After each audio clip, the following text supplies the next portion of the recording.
Let's get this party started, folks. I'm ready to rock. I got the lazy man flows and rock to block this macho man. I can't fucking do that voice. Holy shit. Oh my god, that is painful. Holy fuck. Imagine doing that for 30 years. How did he exist like that? Cocaine. I don't know. Oh my whiskey? god. Just entire bottles of whiskey. Okay, Lou, I can't tell if that was either just a plain old joke or a double dip of a DC animated DC Universe Bridge reference. Both. Because the only reason Deathstroke sounds like Macho Man in that show is because he does massive amounts of cocaine before he goes on missions, apparently. Yes. And there's a shot where he's talking perfectly normal, and he goes, "Excuse me." His head goes down and comes back up, and he goes, "Oh yeah." Anyway, so that was an attempt at a Macho Man rap, and I'm never doing that again. That was worse than Hagstrom from Movie Dumpster. Oh my god. I can do Hagstrom all live long day, because it's just like talking like an old frog. But that was actually agonizing, and I never want to do it again. And I have friends who do that all the time for some reason. I don't think they're human. Anyway, this is our Spider-Man 2002 review special thingamajiggy. Finally, we've hit a movie we're all unanimously enthusiastic about. And not going, here, let's see, fucking X-Men.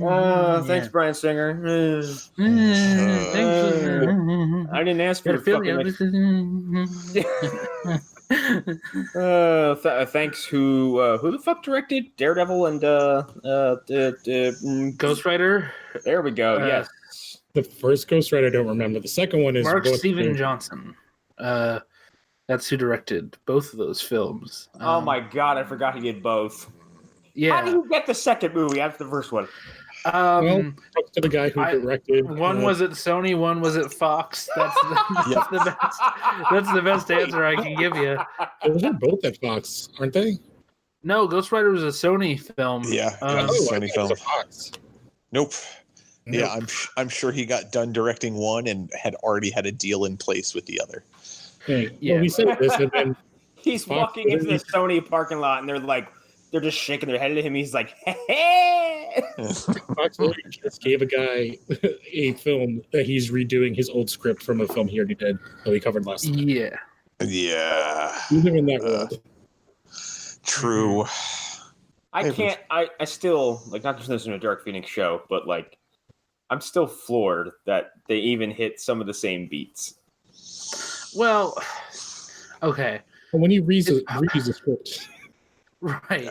It's possible to revisit some of the same ground. If that's ground that, like, you really liked visiting, but, like, apparently they just, like, did all the things that nobody liked from that movie. Let's and just they just make like, Xavier a dickhole again. Yeah, and they doubled down, apparently, which is just like, why?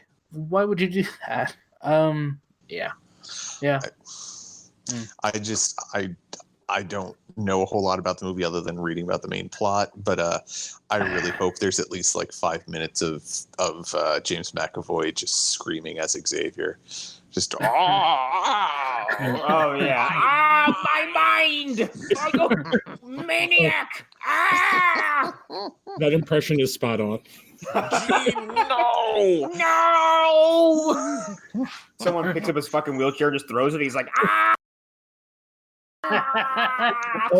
You just made me think they like just released like a really high-end figure for that Xavier. You need to buy it and just make like a YouTube video of you just yelling with it. I forgot the kitchen window's open. I must sound like a fucking lunatic in here right now.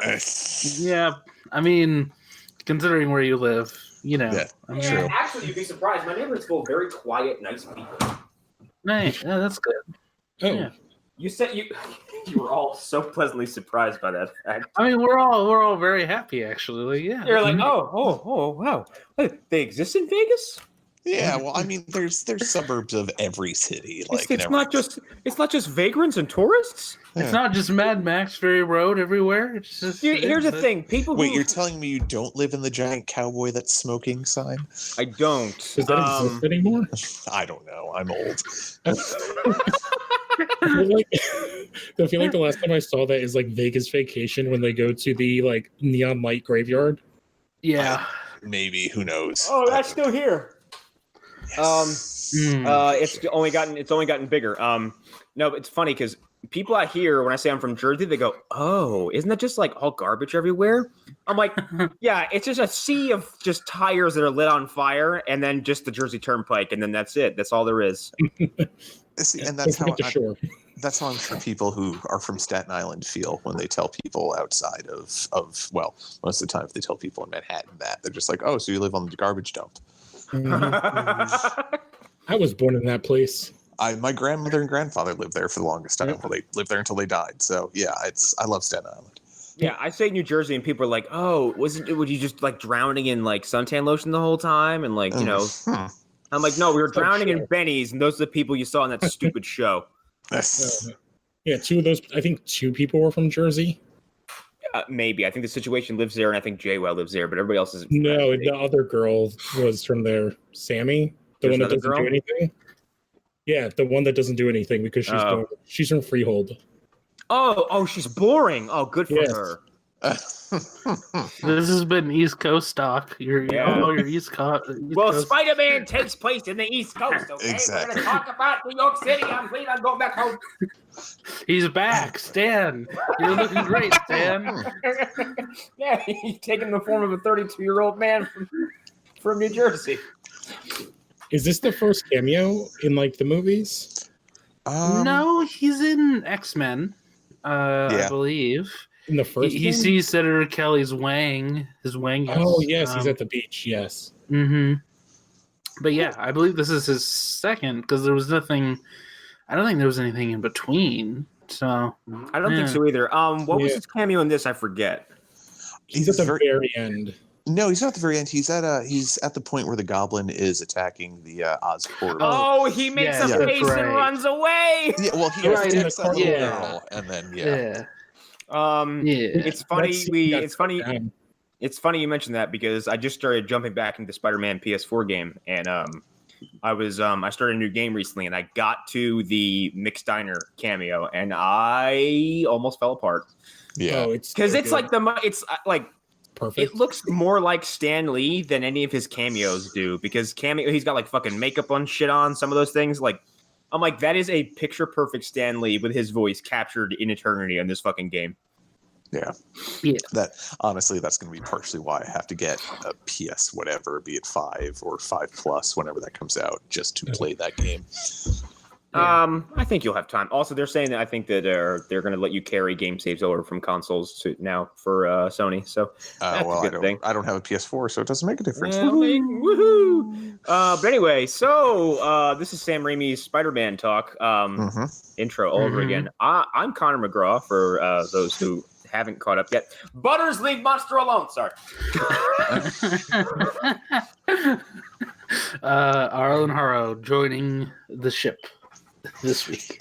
I'm third person since Hunter's in here. I'm Erik Fedorchak, and because you were one of the very best, very high on my list. You're the very best, Steen. Not just in the ring, but out of the ring you're dearly missed. Oh, God. See, it hurts, doesn't it? Oh God, my throat. Oh. Even attempting it, a poor impression hurts. See, but you have to do it a specific way. It's you gotta go real low. I'm Lou Gonzalez. And then you gotta go really high. You just did a pirate though. You just did like Pig Leg Man. Tell me he isn't a pirate. Yes. No, he is a pirate. He would in the 1700s. He would be a pirate. A cocaine pirate. Yes, him and his whole family would be pirates. Oh my God. Oh God, I feel like my body's attacking me because I wasn't doing a Jesse Ventura impression. Oh.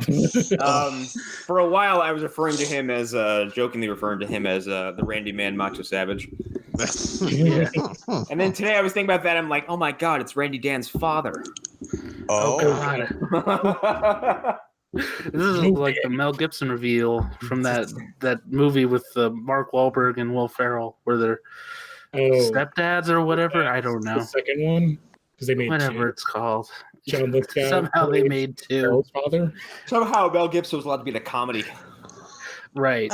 Hollywood's kind of forgotten a lot of what he did. Yeah. Seemingly so. Hollywood's also forgotten about Sam Rami, it seems. Yeah. And I don't really know why exactly. I feel like a lot of it. I was told that he's in movie jail because of Oz. Oh, I forgot that existed. Yeah, Let me tell you about my father. And I've heard that, but I feel like it's almost more self-chosen exile. Like, I feel like that's the case more so because because I could see. I know he was burned out with this series by Spider-Man 3. Well, that was a lot because of Sony. Because Sony was like, "Hey, do Venom. I don't want to do Venom. Do Venom. I don't want to do Venom. You're doing Venom." Yeah. We set up the lizard in the first movie. I don't want he was supposed to do Vulture with John Malkovich in Part 4. Yeah, but I've got this Sandman story. Who's Sandman? I mean, if you look at his resume, at Spider-Man 3, what it looks like to me is he does Drag Me to Hell as like a palate cleanser, is like a this is my last hurrah type thing. Oh man, Drag Me to Hell is so fucking good though. Yeah, and Oz, the Great and Power seems like now I'm going to earn enough money that I never have to work again, and bye, bitches. I'm just going to produce Evil Dead 2013 now. I'm going to make enough money to go produce an Evil Dead remake and then produce an Evil Dead TV show. Mm-hmm. Oh my god, I totally got confused. How many Oz things have there been in the last 7 years? Too fucking many. I was referencing didn't they do a TV show with D'Onofrio? There was a sci-fi show, and then you're right. There was a D'Onofrio show. Really? But he played the Cowardly Lion. Yeah. Yeah, I think it was like on ABC or something, or CBS. I would like some current rumble. Yeah, because there was the sci-fi one. Wasn't it supposed to be gritty? And the sci-fi one was like the Dorothy. It was supposed to of course it was.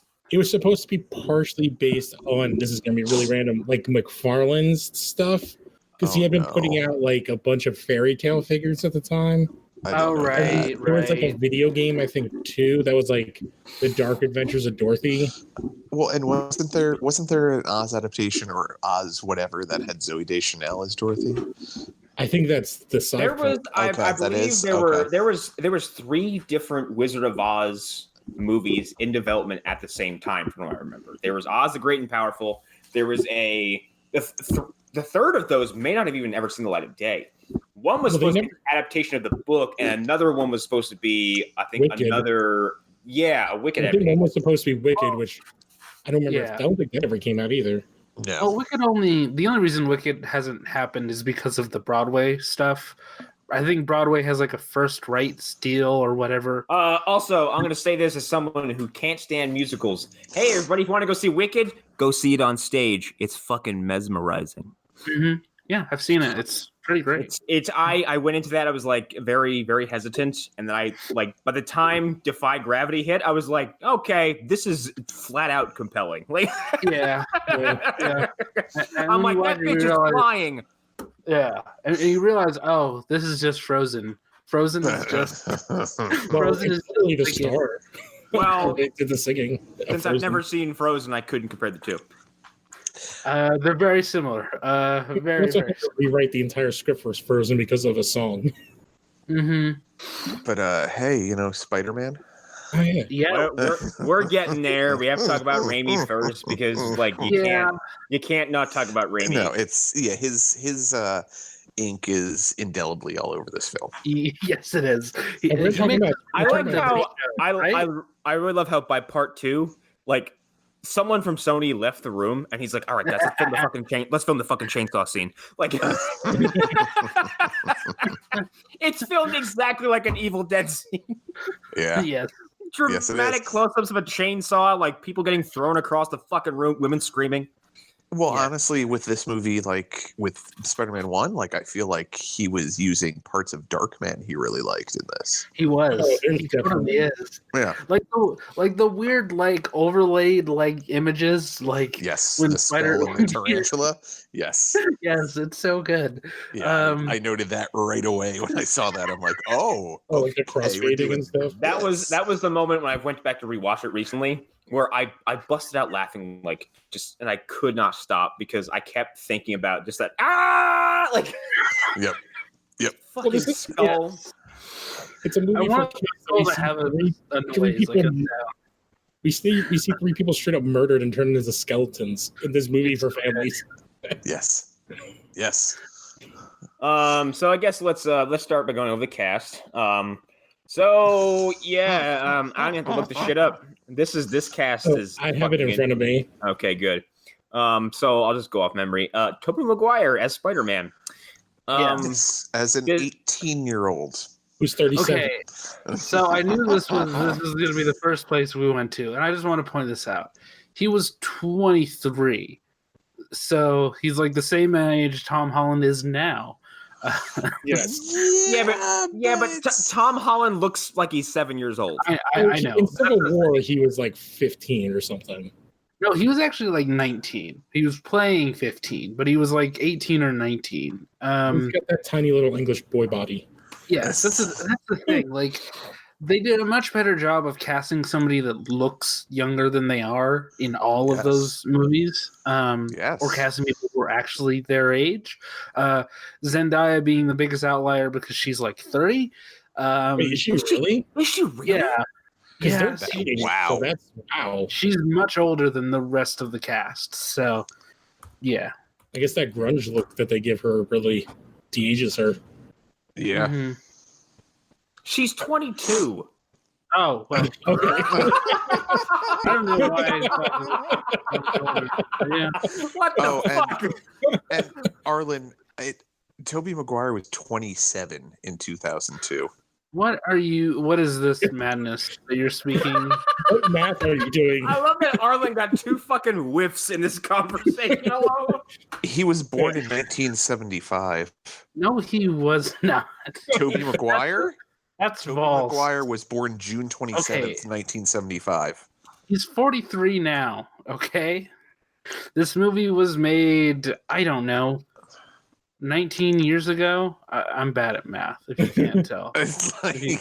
I failed math in high school. On his wiki, he is currently... He's 43, 43 right? years old. He's 43. He would be 44 this year. Okay, whatever. I don't... Yeah, he was 27 in 2002. Whatever. Math is false. Like... 1 times 1 equals 2. Sorry, Andrew Garfield was like in his late 20s, and they put him He was in like a Spider-Man. couple years. He was like 25. But once again, he's a British man, and he looks 5 to 10 years They younger. also found it out in those movies because they had those 2 graduate like right away. Like They did. Yeah. Well, they do that in this one too. Kind of. It's like an hour or so into the movie they have him graduate. Mhm. Well, when we get to it, that like is one of the things I got so confused about in this movie is like the length of time this takes place over. Yeah. Right. Yeah. Here's the thing. I think the age wouldn't be such a big problem if their teacher didn't look like he was the same age as them. He looks younger than some of them. What's funny is Dunst is like the correct age. Like she's the only one that's like really young. Yeah. Mm-hmm. So when they man, I had the biggest crush on her when I was fucking little. But let's keep talking about Tobey Maguire. I would say Okay. he's a great Peter Parker and he's a mess Spider-Man. But I don't know if it's him or the writing because there's like. I was like, oh, wow, there's like zero quippiness in this first movie. Well, his quips are all delivered with the enthusiasm of a corpse. Yes. Like, like he's okay as Peter, like, because you're supposed to be kind of dweeby and everything like that. But like, once he becomes Spider-Man, he's supposed to kind of have his that inner charisma come out.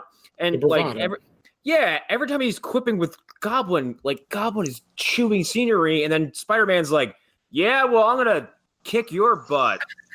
Well, it's Willem Dafoe. Like you can't really compare the actors. Yeah, but like Willem Dafoe is delivering everything exactly. Like he's at a fucking 15 out of 10.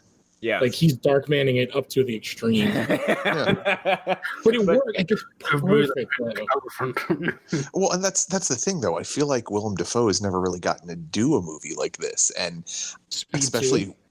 especially work with someone like Sam Rami, who I think knows how to get like roles or get these particular performances out of people regardless of what their status might be. So I'm sure Willem Dafoe was probably like, wait, I get to act like a maniac? This is going to be awesome. I get to talk to myself in a mirror. Exactly. You can't overact this character. Like, I feel like that's the you literally cannot overact. There's no ceiling for it, Willem. Just go. Yeah. You're gonna have a monologue, but it's actually a conversation between you and you. He just goblin grins, and Samuel's like, exactly, right there. That's what I'm looking for. But Tobey Maguire, like as the movies progress, he gets a little more like sleepy eyed. Like, well, he's also reaching his 40s by the time we get to the third movie. Right. Arlen's like, yes, of course he is, because numbers. Well, with him being 37, it makes sense that like his aunt is like 82 years old in this movie. Right. But like I don't know, like in this one, it's so much Peter stuff. It's fine, I guess. It is like, certainly doable. Like the thing I feel like would have worked better, and I know they weren't going to do this for their first foray into Spider-Man, but they should have had it where you get to see the backstory of how Peter became Spider-Man in a much more truncated version and using a younger actor, and then have Tobey Maguire be the Peter who's in college and is still Spider-Man. So you know he's been doing this. Like, I understand you wanted to do his origin story, but they had so much more potential to do something more interesting. That's one of the other things is like, and I love like Dafoe in this movie, but like I would have rather them like had him in this and him be the villain of the second or third movie. Yeah. Because I would have loved to have seen that relationship, because I actually love their interactions with each other in this movie when he's literally like, oh, you got the science award and all this stuff. And he's like, but it's also like he's into him because his uncle's dead. So he's like trying to be fatherly. So I would have loved to see that kind of blown up a bit more. Yeah, I do think holding on that and building on it would have been interesting. Well, this is also a time period when like guaranteed sequels weren't a thing. Yeah, true. Definitely. And I think that so you can see it a lot in this movie. That they're very clearly that the handbook they're going off of is Burton's Batman. Like, it's so obvious. Like, it feels like find and replace in some moments where it's like, well, what did Burton's Batman do in this moment, in this decision making, you know? WBBD. Well, it's like it's campy in like a lot of places, but 90% of the time it works, especially with the actors who they have in this, with Dafoe and Simmons. Like, it's also because Sam Raimi is able to take campy and even cheesy over the top and make it work. And it's a character that it also works perfect. Like, all these characters work perfectly for that campiness. Yep. Yeah, for the most part. I will say this, Lou, you said that he's a perfect Peter, and for the most part, I think that's true. Parts of him like really bothered me. Like, there are moments where he's very dopey. Like dopey in a dumb way, or dopey in like a nerdy way? In like a dumb way. Like, he's not a nerd. He's like a dork. I don't perfect like a dweeb. Like, he's a fool, and he's like when they're in the lab and he's like, oh, like, you know, they can camouflage themselves, and then Harry's like, why would you think I'd want to know that? Exactly. Like, that scene is exactly, I'm like, oh, that's him being perfect.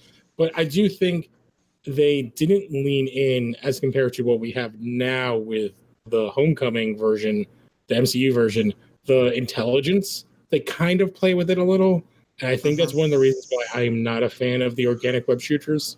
Ugh. I mean, see, Arlen, to go even further with what you're saying about him being a dweeb, like, I kind of got a weird sociopath feel from him in some of these scenes. Like the part where he's standing there like trying to talk to MJ or work up what he's going to say to her. It doesn't come across as like somebody who's terminally shy and doesn't know how to talk It comes off like he wants to wear her skin. Yes. Exactly. Well, even later with Elizabeth Banks, I'm a photographer. Like, what are you doing? Like, no shit, you have a camera around your neck. He does. He comes off as very much like I like turtles at some points. Like I was gonna say, like, not to offend anybody, he comes off sometimes like very like Asperger-y in like situations. Like he has no concept of social situations at all. Yeah. The problem is he's written that way instead of just like being that way. So like it comes. I'm like, that's a dumb thing you had this person say, and it makes him look like he's stunted. Like exactly. Yeah. Well, when you're 92 and you're living with people who are 105, like you tend to have a very stunted childhood. Yeah. I was just say the only scene where I really love it is when MJ turns and waves, and he waves back, and it's just like, oh, she's not waving at you. Yep. And then he knows like that's a perfect scene. There are moments where it works, and then there are moments where it's like, what? Nobody would ever do that. Nobody would ever say that. Like they hold on him after catching MJ for too long. Like his I can't say anything. Like it goes on just a little too long. Where it's like, are you gonna say anything? Something? Yeah.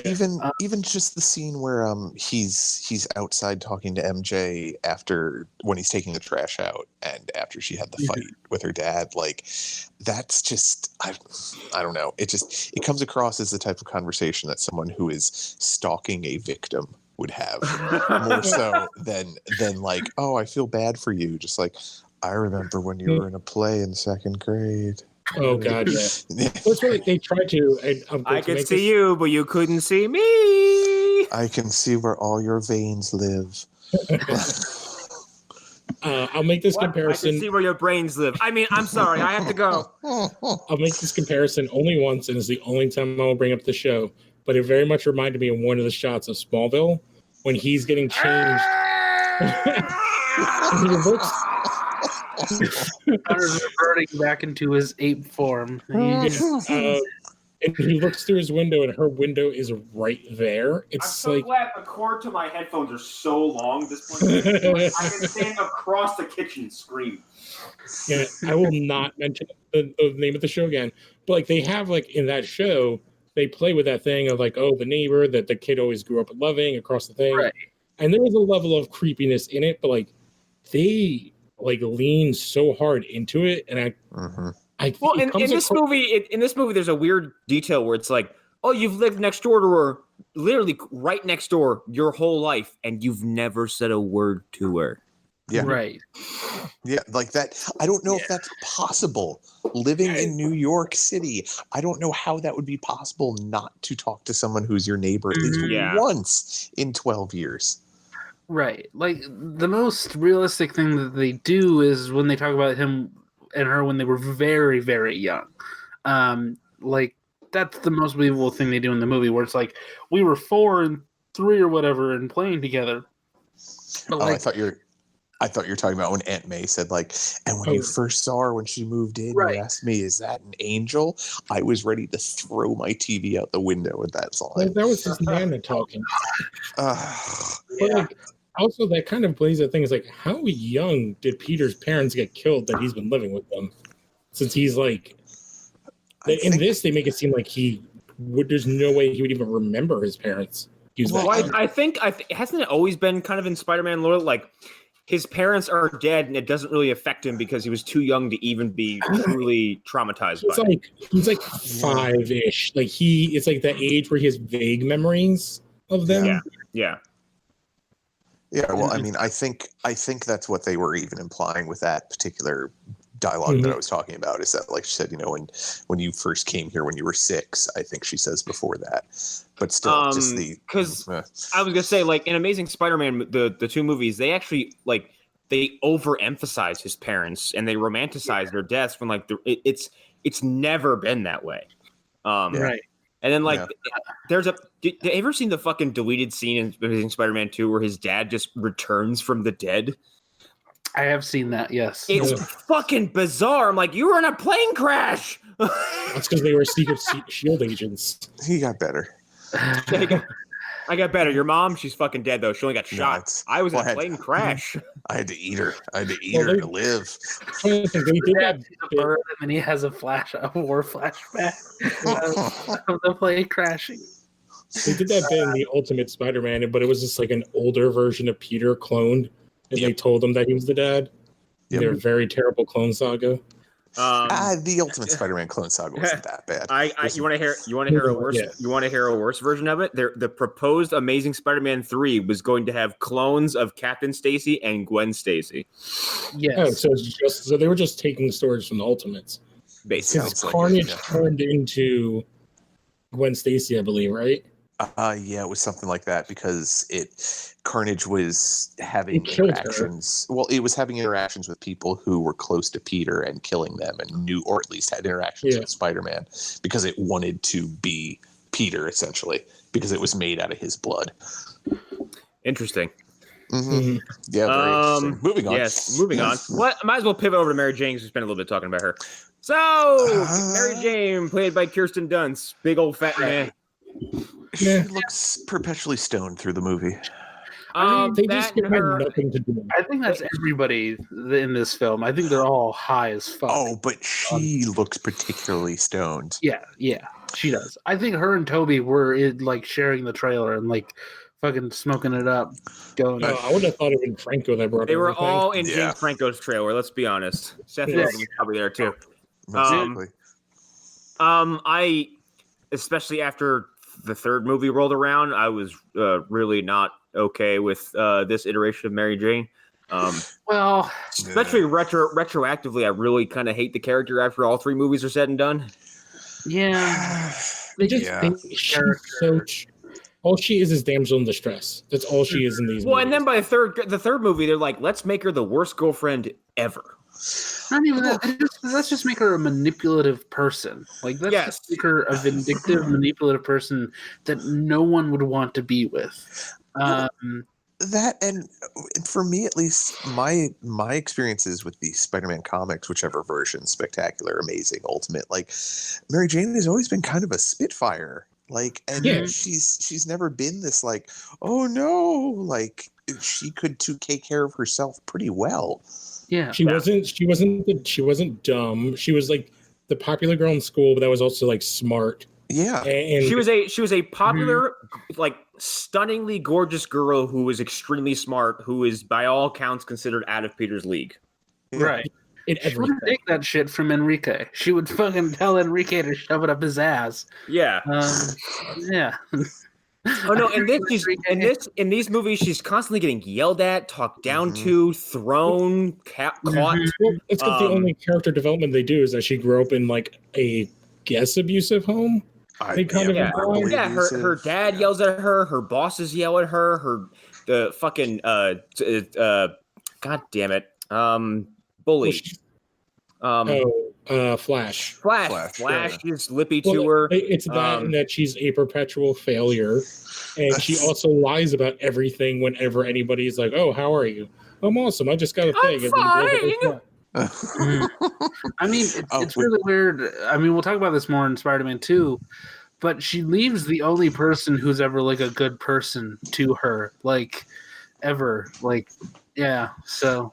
Well, that's real quick on the scene with Flash and Peter when Peter's first realizing he has spider powers and punches Flash. The look on her face at that scene, her panties were a swamp. She's just staring at Peter. I thought it was more I thought she was giving a what the hell's up with you? I got the exact opposite impression because they had Flash's buddy be like, "You're a freak, Parker." And then everybody else is just kind of like, what? And then they focus on her face, and she's just like, oh. By the way, real quick, the guy who plays Flash Thompson is like egregiously Joe Manganiello. He is fucking huge. He's so not a high schooler. It's the guy that plays Deathstroke in Justice League. I know, it's so jarring. Yeah. It was Gold Who's Frost. married to goddamn Sofia Vergara. Yeah. Yeah, he's in the show True Blood as a werewolf. He's one of many, like, before they were famouses in this movie. Mm-hmm. But yeah, I've never been a fan of Kirsten Dunst's Mary Jane.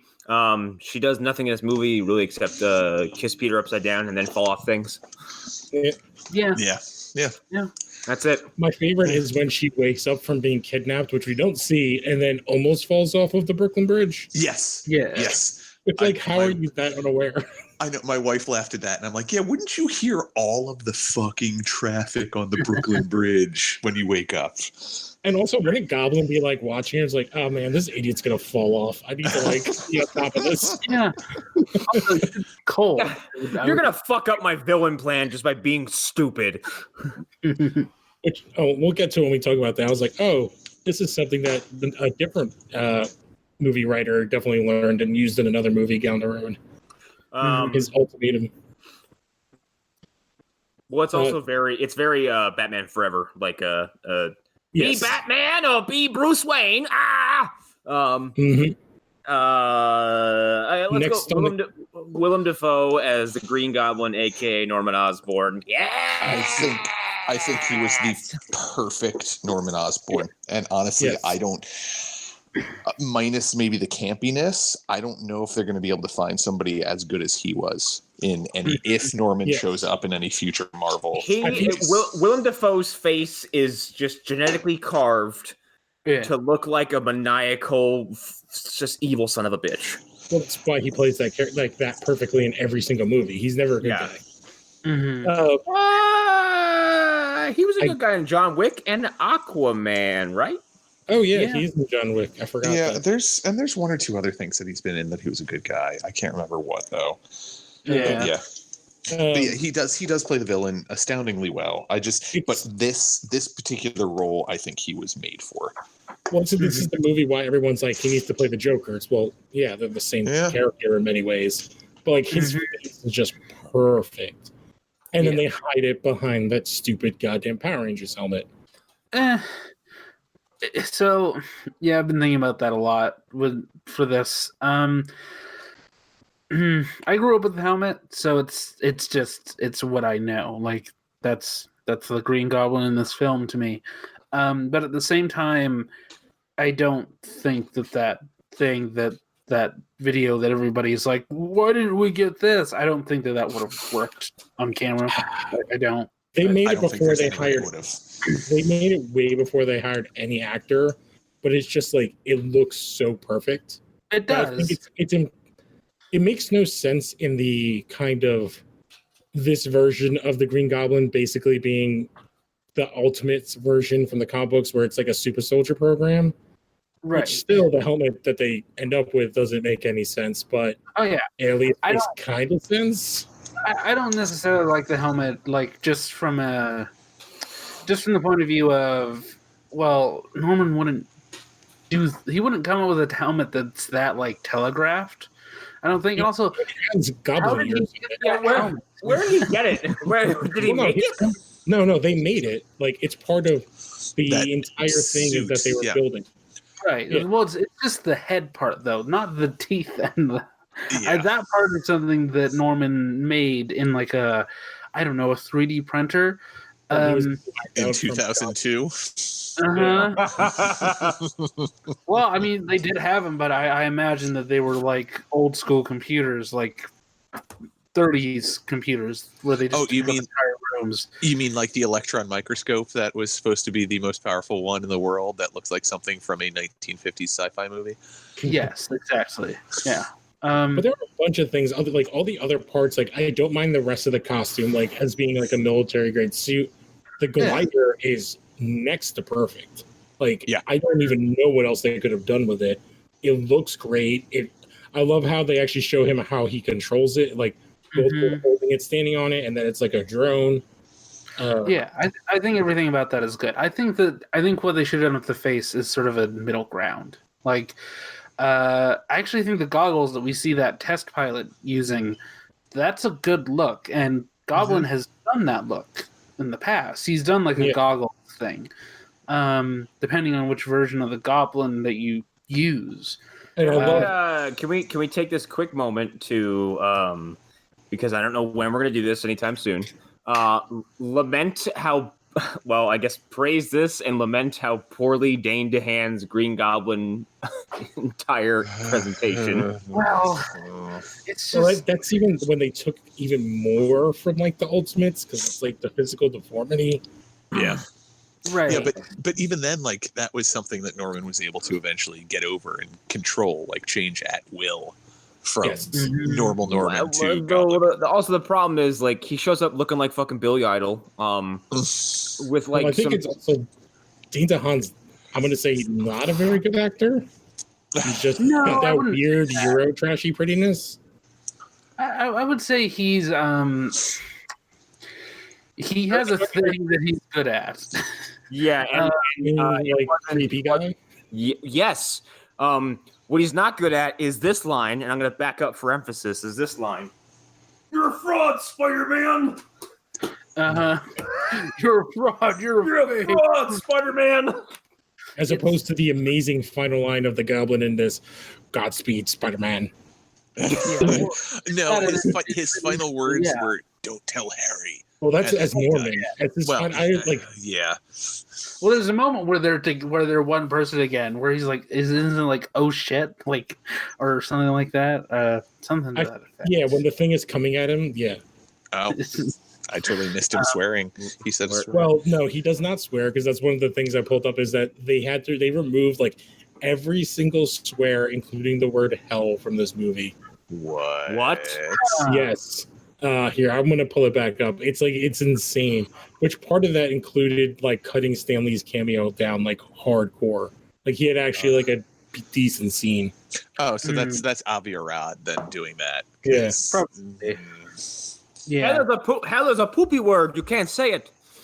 But yeah, there's not even much to say about Dafoe's performance because of how fucking good it is. Like it's ubiquitous at this point. He's just perfect. James Franco is sort of in this as Harry Osborn. One last thing, Dafoe did 90% of his stunts. I believe it. That's awesome. Yeah, yes, which they had to change the suit to like slim it down so he could do them. Wow, which I think is awesome. That's great. Which means that very much like us praising Kelsey Grammer, like there's an actor who doesn't need to do this shit, putting on a stupid costume and throwing down with other people in costumes. So James Franco as Harry Osborn. I don't know what the fuck to think about James Franco in any of these movies. He doesn't get much to do in this one. Harry's like a weird. It's a weird character. Yeah, like I don't know. Like I think that they did him dirty. But I think he does the best he can with what he's given. Well, Harry comes off as like hyper reactionary for 3 fucking movies. Yeah, like, especially in the second movie where like he didn't see Spider-Man kill his dad, and then Spider-Man saves his life, and he's like, "This doesn't change anything." I'm like, "It sure should." Like, yeah, you should maybe reconsider your entire position on Spider-Man. I don't know. Yeah, but I feel like it's like they're trying to build up this Harry character for like all these movies because like, oh, it's very Shakespearean, but like the character is really kind of not that big of a deal. I feel like in the Spider-Man mythos is like he is his best friend, but like him as like a villain, like he's kind of like annoying. Like in anyway, they actually go back to the video game. I think that version of Harry that we don't even see is amazing. Is incredible because we don't even know what the fuck is going on with Harry until the very, very end of the game. But like his entire thing of like doing all these projects that his mom was into is like very interesting. Yeah, and then like he's used as a beacon for sympathy because you're just told at the game that he's incredibly sick. Well, actually, you don't find out that he's really, really sick until later on. But yeah, he was working on like cleaning up the environment in New York, and he was close to his mother. And then by the end of it, they don't even pivot him towards a goblin role; they pivot him towards something else. Yeah. Do we want to do like a spoiler thing? I already know. Okay. All right. Yeah. Yeah. They are setting him up as a new Venom. Let's say a symbiote carrier, but yeah. Or some sort of version where they're experimenting on him in order to cure him of some sort of genetic disease. Yeah, but they're keeping him in this like back to tank. Yeah, this like vat of gunk. And he's back to tank Dragon Ball Z. Yeah, the healing pod. He's done something that looks a lot like the alien like muck. Yeah, stuff. and it's sentient. It moves for him because when Norman puts his hand on the tank, instead of responding, this thing just reaches out with one of the black tendrils. Right. So yeah, like most likely some sort of symbiote. Probably. Yeah, I think they're probably gonna do a Green Goblin. Norman's probably become Green Goblin by the next game, and Harry will probably become something of a symbiote carrier by the end of it. Mm-hmm. I don't know that he'll show up as a villain until the third game. Assuming there is, I'm gonna confidently say there will be. There'll be as many games I want to make. Yeah, please. I mean, they've said that they want to do an expanded universe. They want MCU. Well, they said that. What was it? The rumor with that Avengers game is in the same universe. That's the prevailing rumor. Yeah, but they've said that they want to do their own Avengers. Like, that's why Avengers Tower is in the game because, So I'm just sorry. I'm gonna try to. Do we want to talk about Aunt May and Ben? I mean, they're fine. They're just old as shit. Yeah, they are. Their house is the oldest people's house on earth. Yeah. It reminds me of my grandma's house. But who is related to Peter's family? I never remember. I feel like it's May. May is it's got to be mom's sister, I thought. Yeah, hang on 1 second. Keep talking. Wait, no. If he's Parker, then it has to be the uncle. Oh yeah, you're right. Yeah. So I think it's his dad's brother, but his uncle is like 75 years old. So how old were Peter's parents? I don't know. I'd like to bring up something I forgot to mention on the scene where Peter and MJ are talking when he brings out the trash. It actually connects to Ben and May. When she's like, "Oh, you heard them yelling?" He's like, "Well, everybody screams sometimes." And she's like, "Well, your aunt and uncle don't." And he's like, "Oh, they can get pretty loud sometimes." Now, based on this, I'm going to extrapolate the fact that obviously they don't hear them yelling at each other when they're fighting, but when they're fighting, yep. Aunt May is loud in bed, and so is Uncle Ben, apparently. Well, because they need hearing aids, so they have no idea how loud they're actually being. Can you imagine? It's just like Peter's downstairs, and his eyes are fucking wide. And he just hears like, "With great power comes great responsibility." Somebody get me some nitroglycerin. Our nephew's gonna be a superhero. What? Nothing. Except for obvious reasons, there's not really much responsibility with them since they don't have any kids of their own. Exactly. So he's sterile. He's sterile. Yeah. Obviously. Or she's barren, one or the other. Yeah. Or both. Let's just vote for both to not be sexist. Which also connects to another scene where Aunt May comes up and she's like, "Peter, what's all that noise?" And just I'm envisioning Peter being like, "I'm beating off Aunt May. I'm very loud." Hey, well, his room is covered with webs. I'm just thinking of when fucking Rick and Morty when Summer catches Morty jacking off in the kitchen. Oh my God! Why are you doing it in the kitchen? I do it everywhere. Shut up! I hate you. I'm thinking you're best friend. I do it everywhere you're not home. Go away. That and Uncle Ben doesn't understand puberty. Because he's having a conversation with Peter in the car when he's dropping him off at the library. Peter graduates from high school shortly after Uncle Ben is killed. Does Uncle Ben not understand that boys go through Puberty at like 15. He's senile, and his nephew looks like he's 37. He's senile. He was hoping. He was really hoping that his nephew would stop drooling over the next door neighbor's daughter, like he was going to carve her skin off and wear it as a dress. So I live in her veins now. Peter has some sort of weird, slow onset progeria. What the fuck?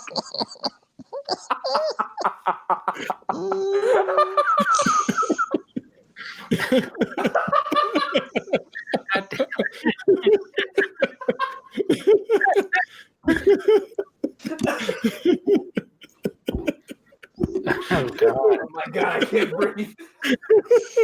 Okay. The best joke I've ever said. Baby, man, God. And the other thing I noticed, if we want to talk about weird things with Uncle Ben, is that he doesn't have blood in his veins. It's probably all evaporated at this point.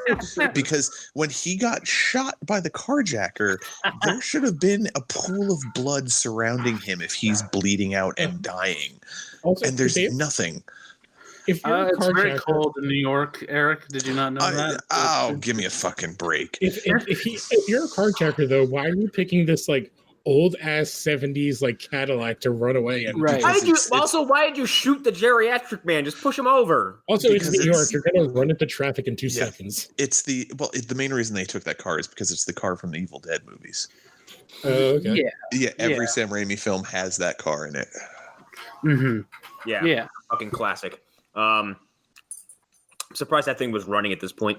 But yeah, I don't think there's much more the cast to talk about because I think nobody really there's no carryovers from the first one to the second movie, the second one to the third movie. J.K. Simmons.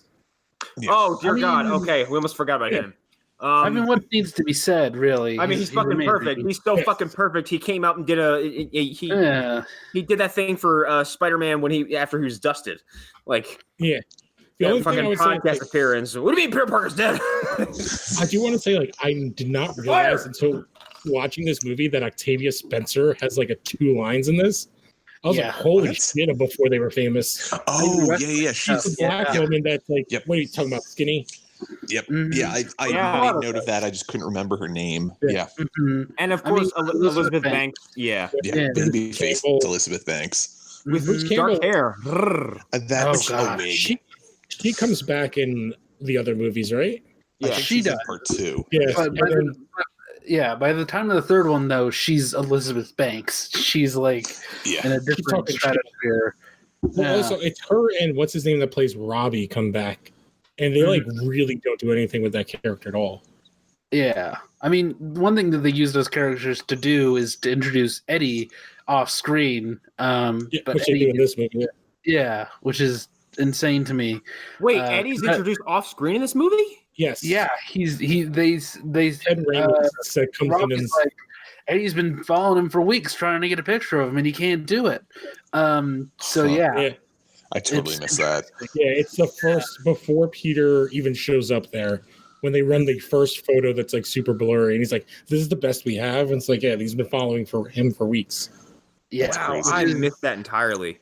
Yeah, and it changes a lot of things. Like the way that he's introduced in Spider-Man 3, it's like, oh, so he's always worked for the Bugle. Why is Peter acting like he just now got to know him? If they're freelance photographers, it makes sense. Yeah. Like they wouldn't necessarily. But it seems like Eddie's like they're not. He's not a freelance photographer. He's like their photographer. Right. Yeah. Also, you think if you're both photographing the same guy and like it would have been a cause for contention that would have happened way sooner. Yeah, you'd think. Which is like the problem with. I think it's just like these kind of movies in general before the MCU of like the lack of forward sight. And I think it has to do with like not knowing how many films they're going to get to do. Yeah, exactly. Yeah, it's that's why the X-Men timeline has changed 14 times in 8 movies. Well, also because they've had multiple directors. Anyways, do we want to talk about the Bruce Campbell stuff, or it's so brief? Yeah, it is, but like it was supposed to be a setup for him, according to Raimi. Like all of these movies was a setup for him becoming Mysterio. I know, but it's just And he is great in it. He is, but I mean, he also only has like 4 lines in each movie, maybe. So I think more each movie. He's more notable in the second one, I would say. Like he's more. He's the usher, isn't he? Yeah, he's the usher who won't let him in. Like yeah. And the third one, he's not a waiter. I thought. No, he's the Mater D. Mater D. That was the word I was looking for. Yes. Yeah. I didn't want to go back to Cliff Robertson for a second. Yeah. What were you saying, Arlen? I didn't want to go back to Cliff Robertson for a second because, like, how do we feel about the with great power and great responsibility part of that whole car scene with Peter? It feels kind of forced. Like that entire call and response between them seems very forced. Like the entire conversation, he's talking with his grandpa, and it's like about stuff. I keep bringing it up, but like it's part of the reason why it feels forced. It's like this relationship is so weird because of the age. It's like, okay, he's basically your dad, but he's also kind of grandpa. Like they're grandpa and grandma in the same way. So it's like you would never like it's awkward talking to your dad about like real life stuff. Talking about your grandpa with real life stuff is I can't even imagine. Well, this is the part where I think they should have cast a younger actor for the first part. Yep. That's where that really comes through for me. And I'm like, yeah, a younger actor would have made more sense. Because, like, when he delivers that line, then stop pretending to be my dad or whatever. Like, that doesn't work now that you're an adult. No, that you're just also, 18. He is effectively the only dad you've ever known, so shut the fuck up. Exactly. Yeah. And it kind of hurts later on when he's like, I get it that it's like it's set up and it's callback and all that, but like I don't know, it just doesn't work for me. Like there's not really, you don't really get a sense that Peter actually likes his uncle that much before him sort of going off on him like this. So I don't know. Like you get a impression that they're friendly and warm with each other, but not like buddy or like even like father son type of relationship. Like they're roommates who get along, and that seems to be about it. Him and Mason are the ones who are very close. But I guess we can pivot over to, I guess we can just talk about his origin altogether. We can start from like, the spider bite happens and he goes back to his, I love that fucking Twitter post about like, what Peter gets bit by an unknown species of spider and is like, oh shit, better keep that to myself. Goes home and goes to bed. And he was like, what a badass. To go, no, he's just a kid without insurance. Yeah, there's a lot of stuff that we can really like pick apart. Like the fact that the computer knows that he got bit and it's like new species discovered or whatever. It's like it just happens to finish that DNA strand right as he's getting bit and feeling weird. Their Jurassic Park moment. Yeah. Right. Yep. Dino DNA. Like, I do. It's one of the things that I think they got right in Amazing Spider-Man. It's like, well, where did this spider come from? And why is it blue and red? Like, it's. Well, I mean, they explain that they're like they were mixing various genetics. But and I buy that part. Yeah. It's just like it's convenient. It's so convenient, and there's no explanation given. Well, I like the fact that in Amazing Spider-Man, like he accidentally wanders in like a room full of them, right? Yes, he does. Where they're producing web. It's like their breeding room. So here's the thing. And as silly as this is, the radioactive spider bite somehow makes more sense to me than this like genetic spider. The science in this is completely horseshit to the nth degree. Well, yeah, I mean that's then assuming that anything that spider bit would then change it on a genetic level to have all of these abilities, which also goes to the organic. Only to then be immediately killed and drank. There should be flies. Like, there should be flies who can pick up pickup trucks. Yeah, but they kill them. They eat them, so they're not alive. I know, but you're going under the idea that this thing's venom. It transmits part of its DNA, which apparently gives you these superpowers. So Arlen and Connor are not incorrect. Like, venom is what's supposed to kill the flies, but it wouldn't. It would turn them into super powerful spider flies. It would do the equivalent of the Ninja Turtles ending from Injustice 2, where they get super pills and then go back to their universe and begin throwing cars at the Shredder, which is like the best ending to a fucking fighting game I've ever seen. I'm like, that is because just the still shot of like it's Krang and Shredder running from Donatello as he's throwing a car at them. Exactly. Or it's just that, what is that, that one, I can't remember if it's like a College Humor sketch where the guy goes to kill a spider with like a fucking, what is it, a broom or something like that? And he goes to hit it, and the spider legs reach up, grab the broom, and throw the guy across the room. Yeah. That's like a very early College Humor, I think. But yeah, to go with what you're saying, it's like, well, it's also, again, to talk about the organic webs, it's like, well, if it's giving him spider stuff, why are organic webs coming out of his wrists? Yeah. Exactly. It makes no sense. And then they bring up a thing, like he specifically brings up the camouflage, which is not a power transfer to him. It's like so selective, it makes no sense. The camouflage is, I think that was in the movie at some point because it's in the games. It's in the first Spider-Man movie game. It's a thing that one of his suits did in something at some point. It's also a power that Miles gets. Yes. Mm-hmm. Yep. Well, the other thing is then, so if he's attracted to MJ so much while he's in his Spider-Man costume and he ostensibly has spider powers, would that mean then he would create a sperm stick that he would force her over to impregnate her and hope that she would how spiders mates? I'm giving you science. Would he have super pheromone power? I'm wondering, because would he hope that she would then lay a clutch of eggs and a bunch of tiny Peters would climb out? Peter's like, oh my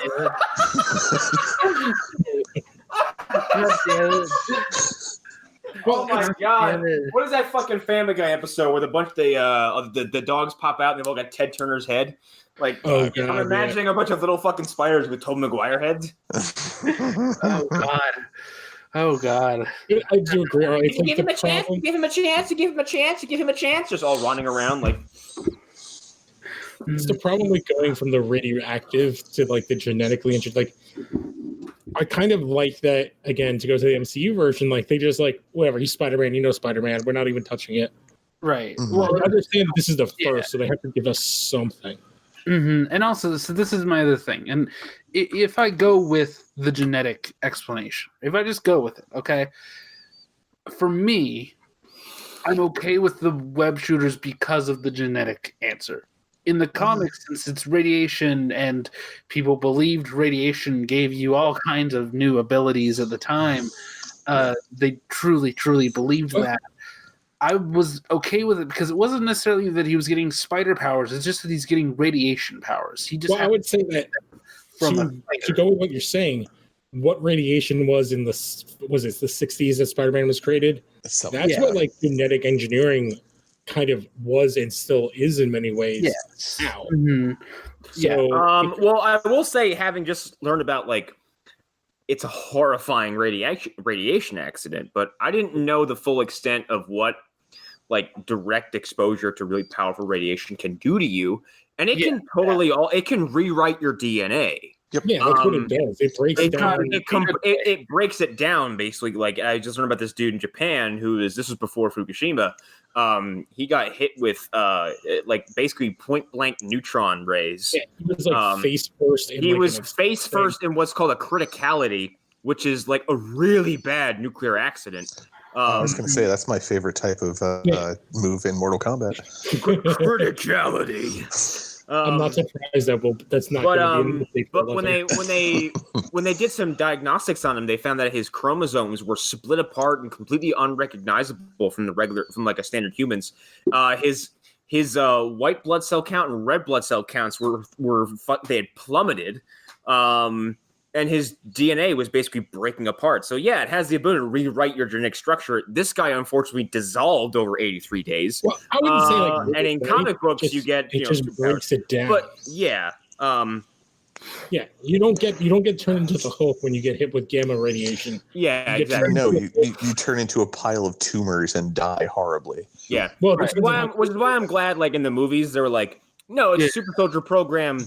combined with some radiation bombardment, like some radiation bombardment. The radiation is to like activate the super soldier. Yeah. It's not just like, he got locked in a room and got baked with radiation. He's fine though. He just gets strong.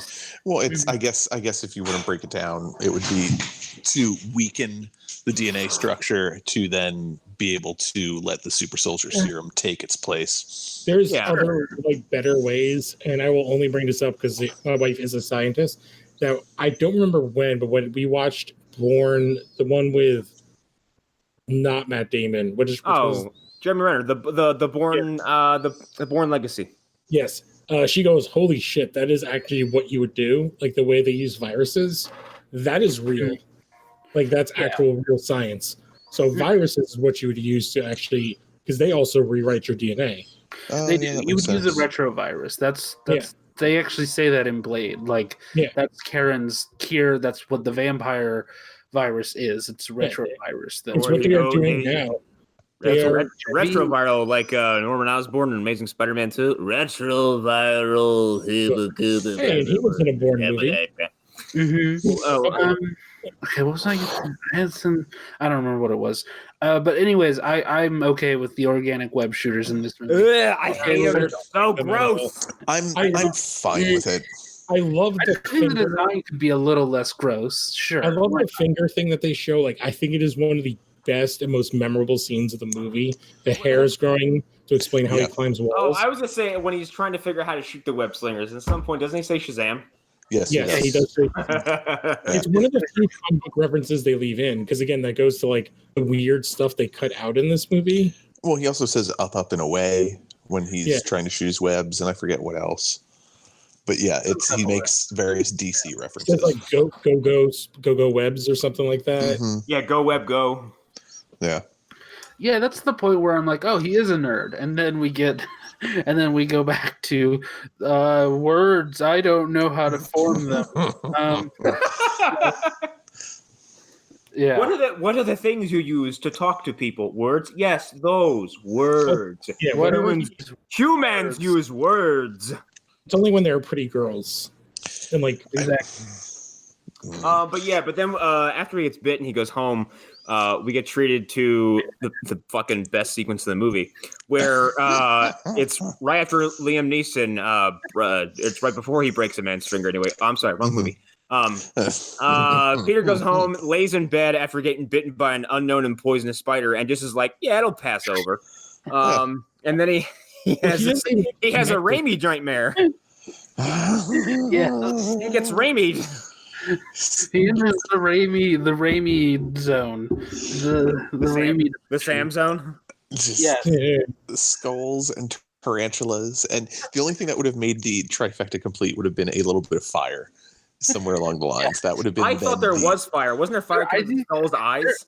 There's definitely a moment where there's like fire coming out of somebody's eyes or something. Did that spider give him powers and like a ton of like DMT? Yes. That must be well, he was producing it because for about 10 minutes he was dying, and then the new DNA took over.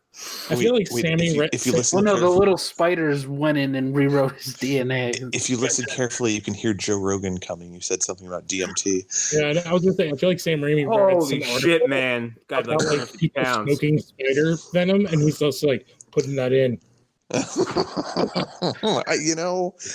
I'm sure he was doing it while wearing a 3-piece suit too. Who, Joe Rogan? Sam Raimi. Sam Raimi. Oh, Sam Raimi. He's always dressed very finely. And that kind of started once he got the Spider-Man films. He started always appearing, it seemed, in 3-piece suits. Mm-hmm. Well, he could afford them. Yeah, that's true. Yeah. I mean, like, I would do the same shit. Oh, yeah. That was like one of the things I looked up. There was like in the IMDb, it said like how much Tobey Maguire signed on for, and it was like $29 million for the 3 films. I was like, oh, Robert Downey Jr. like laughs at you. Oh God, $29 million for 3 movies. Well, it was back in the early 2000s too. So an unproven like trilogy of films that Although real quick on Robert Downey Jr.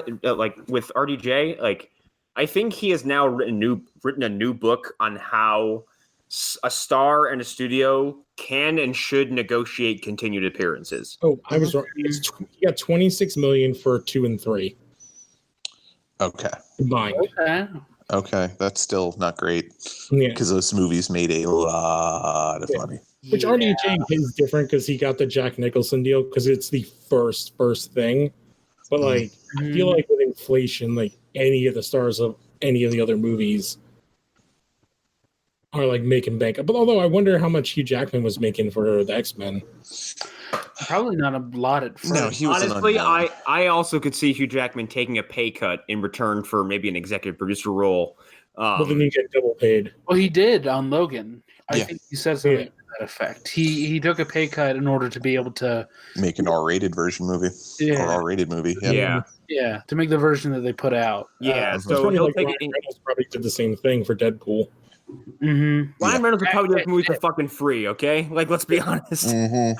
Well, he took multiple cuts for Deadpool because they had that one $10 million scene that got cut, and with all the guns. Yeah, I love to pay personally for something that they did to replace that or something like that. Have you heard the story about how it was the first story about Ben Affleck wanting the Batman suit, and they were like, "No, you can't have it," and he's like, "Okay, I'll just buy one."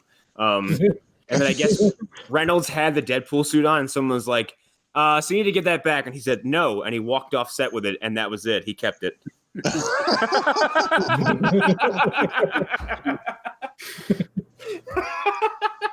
He was probably like, "You have to pry me out of this thing when I'm dead." And that's how they have a third baby. Yes. So yeah, he has this fucking series of ridiculous nightmares that are just so fucking like all of them could be shot into any of it. Like you could insert this in any 2000s era, like any modern Sam Raimi movie, it would just fit. Yeah, I mean, I really expected Liam Neeson to show up at some point. I think you would have actually backed away and been like, "Whoa, you're going really far." Wow, you're really losing it, man. Like, oh, let me show you how I do my horse teeth mash. Dakota's like, no. For this character, I'm going to open my mouth real wide. That Dafoe's smile is like 80% of that character. Mm-hmm. Yeah. So I guess we can pivot over to Green Goblin's origin because there's a bunch of shit in here that's just fucking fantastic. And we start with the now meme friendly 3 weeks. It's so good. Back to formula. Formula. Well, it's this, once again, like Sam Raimi really likes to show stuff that he thinks looks scientific, but isn't really. Like the point where the computer screen is showing us the gas level, and there's a bar right next to it that's on the exact same level as the amount of gas that's in the pictograph of the person in the chamber with the gas. It's like a video game health bar. Pretty much. He did some similar things in Darkman as well, which, like I said before, like I feel like there's a lot of elements of Darkman that he's just like, wait a minute, I can use that because nobody really cared about that. I feel like it's not. I feel like that's not even Raimi. That's just like 2000s and earlier era of like, this is computers. I don't know. I still don't know how fucking Michael Keaton's Bat computer worked or what the fuck it actually did, except for him watching TV, it seems. It's like all we did with it. He would just watch fucking television. It's like one of those really early Macs. Stuff also, like his computer was just Google. That's all it was. 10 years before. It wishes it was Google. I feel like, isn't it in one of those movies, it's legitimately just a straight Mac, and they show the symbol? It is. Well, is it in Batman and Robin where it has like the robot voice from the Mac and she has to like? No, Batman and Robin is where it has the voice of Alfred. Yeah, Alfred is an AI in the computer, but it's on like a fucking IBM. Yeah, no, it's like it's a videotape, and he just guessed what she was going to say because it's Alicia Silverstone. Mm-hmm. And she's talking to it like it's a real human. Hey, it's me, Uncle Alfred. And it's Hey, like, Uncle Alfred. Oh, cool. I guess the password. I'm Alicia Silverstone. Even though you're my niece, I definitely took measurements of you and I made you this anatomically correct batsuit. That's not weird or creepy at all. I totally did. But you can barely fit in because you're pregnant. Oh, yay. Thanks, Uncle Alfred. But I don't know, with my argument at least, that this is something that Sam Raimi likes to do. Like in Darkman, he had stuff being shown that didn't really have any bearing on anything. Like in Darkman, there's a point where you see what looks like chocolate and vanilla pudding racing each other when they're creating stuff in there. Like that's right. He just likes to throw things in that's like, that looks kind of scientific, and if anybody asks, I can just vaguely wave my hand at them and tell them science. There's a riff in the Mystery Science Theater movie that actually sums up exactly what you're saying, where it's just Servo goes, all right, increase the bulby noises and make the Flash Gordon sound effects louder. Yeah, and I think that's exactly what he's into doing. That's what they do in so many movies, though. It's just like, it's okay. We found like 5 articles. All right, what are they doing in science now? Oh, they're turning stuff into like airborne so that the patients breathe it in. All right, so we're not doing the injector things anymore. No, we're not doing those. Well, I do think that's part of it, but also I do think some of it's like, okay, minor CGI house company, put things on these screens that make sense. That I don't even think is it CGI or do they just like put them on the screens? No, that's CGI. It's much easier to do it after the fact. But it's like people who work at CGI like companies that like are still using clip art. I mean, it might have been on the screens, but that stuff was designed by CGI. The reason I bring it up is because that we skipped over in the high school scene with the tray is not CGI. The tray is not CGI, but definitely whatever was on those computer screens specifically, that's like not even ILM. That's some minor house, like just like give us graphics. That's hey, ILM, can you make us a meter? The fuck no.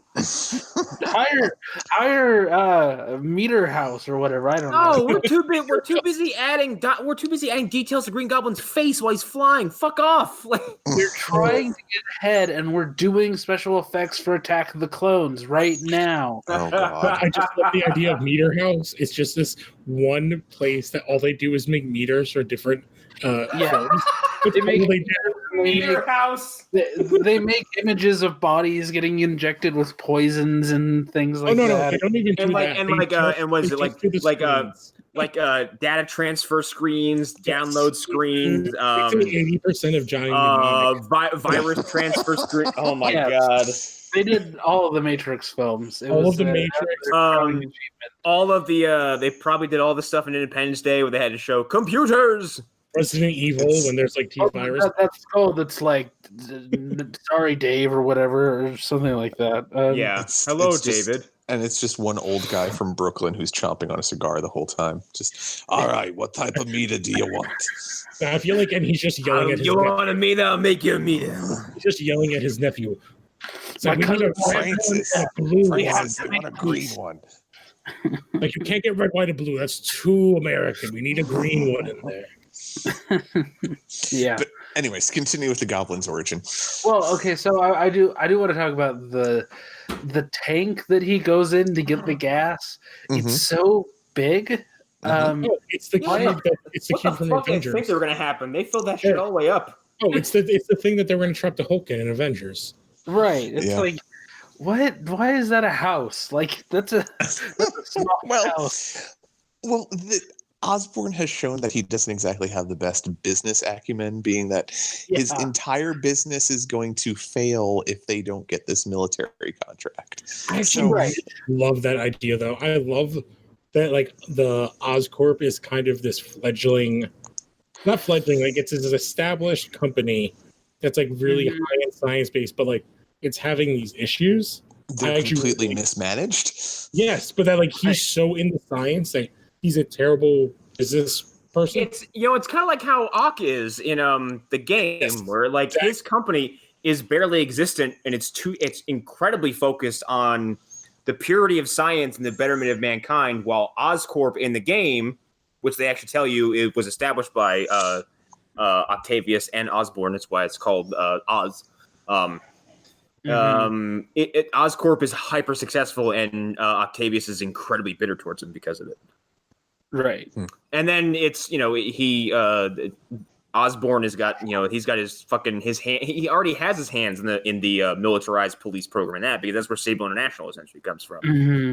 And then Octavius is like, I'm making arms, and everyone's like, cool. Here's a juice box. He's making arms because he's got Luke Eric's. Yeah. Right. ALS. Yeah. But when Osborn fucking transforms in the first time, or at least he has that spaz out in the laboratory. It's like, again, it's ubiquitous. Back to formula. And then he fucking, what does he throw his lab tech through a fucking he throws him through a pro wrestling prop. He throws him, and then he does this like hissing thing, and he gets down on his knees. Yeah, he fucking hisses. He lands on like a glass divider, and then he does this. I don't understand why he did that. He also has like the weirdest body. It's like very vascular, but not in shape in any way. Like he has like 70s action guy body. Right. He has like De Niro and Taxi Driver. Like he's like, it's just a shape guy. I think is what Family Guy called it. Mm-hmm. Well, yeah, he's full Antichrist in this. Family movie. Guy was. I think Family Guy was parodying like 1950s and it was like 1940s, 50s, and 60s strongmen looking action stars, which were like dudes with beer guts they could suck in, but when they sucked in, they puffed their chest out, so they look like they're big burly men. Mm-hmm. Like I would say, he doesn't have like Charles Bronson build. He has like, oh my god, what's his name from The Bullet? Steve McQueen. Yeah, he's like not out. Like he's in shape, but he's also just like gangly. Like, he's not. He's kind of like we reference this movie a lot, but like Sting and Dune was clearly in shape, but like just disgustingly thin. Well, especially compared to Tobey Maguire. Like Tobey Maguire is like ripped. He's a brick shithouse in this. Yes. Which is insane, but like he is not that in like every way. Also, it's funny you mentioned that because even going back as far as forward as the Flash, superhero trends that won't die is get superpowers, wake up with muscles. Mm-hmm. Yeah. Just won't go away. Yeah. If only.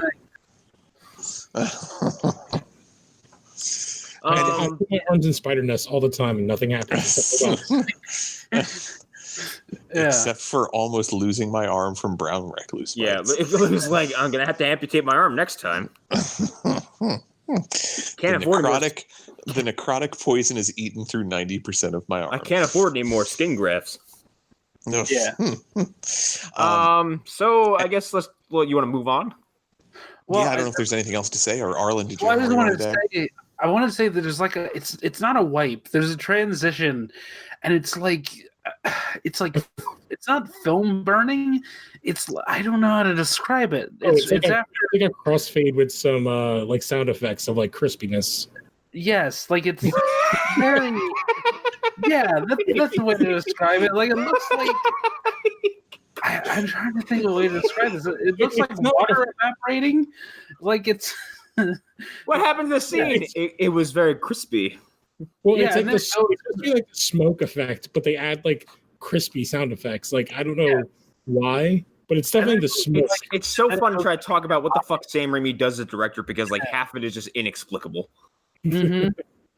It's transitions where it's like, why did we need that? Why was that necessary? I like how it reminds me of like you get from like this and then you get to Drag Me to Hell where like there's transitions of just a big giant red and yellow swirling circle and a fucking ghost face coming at the camera.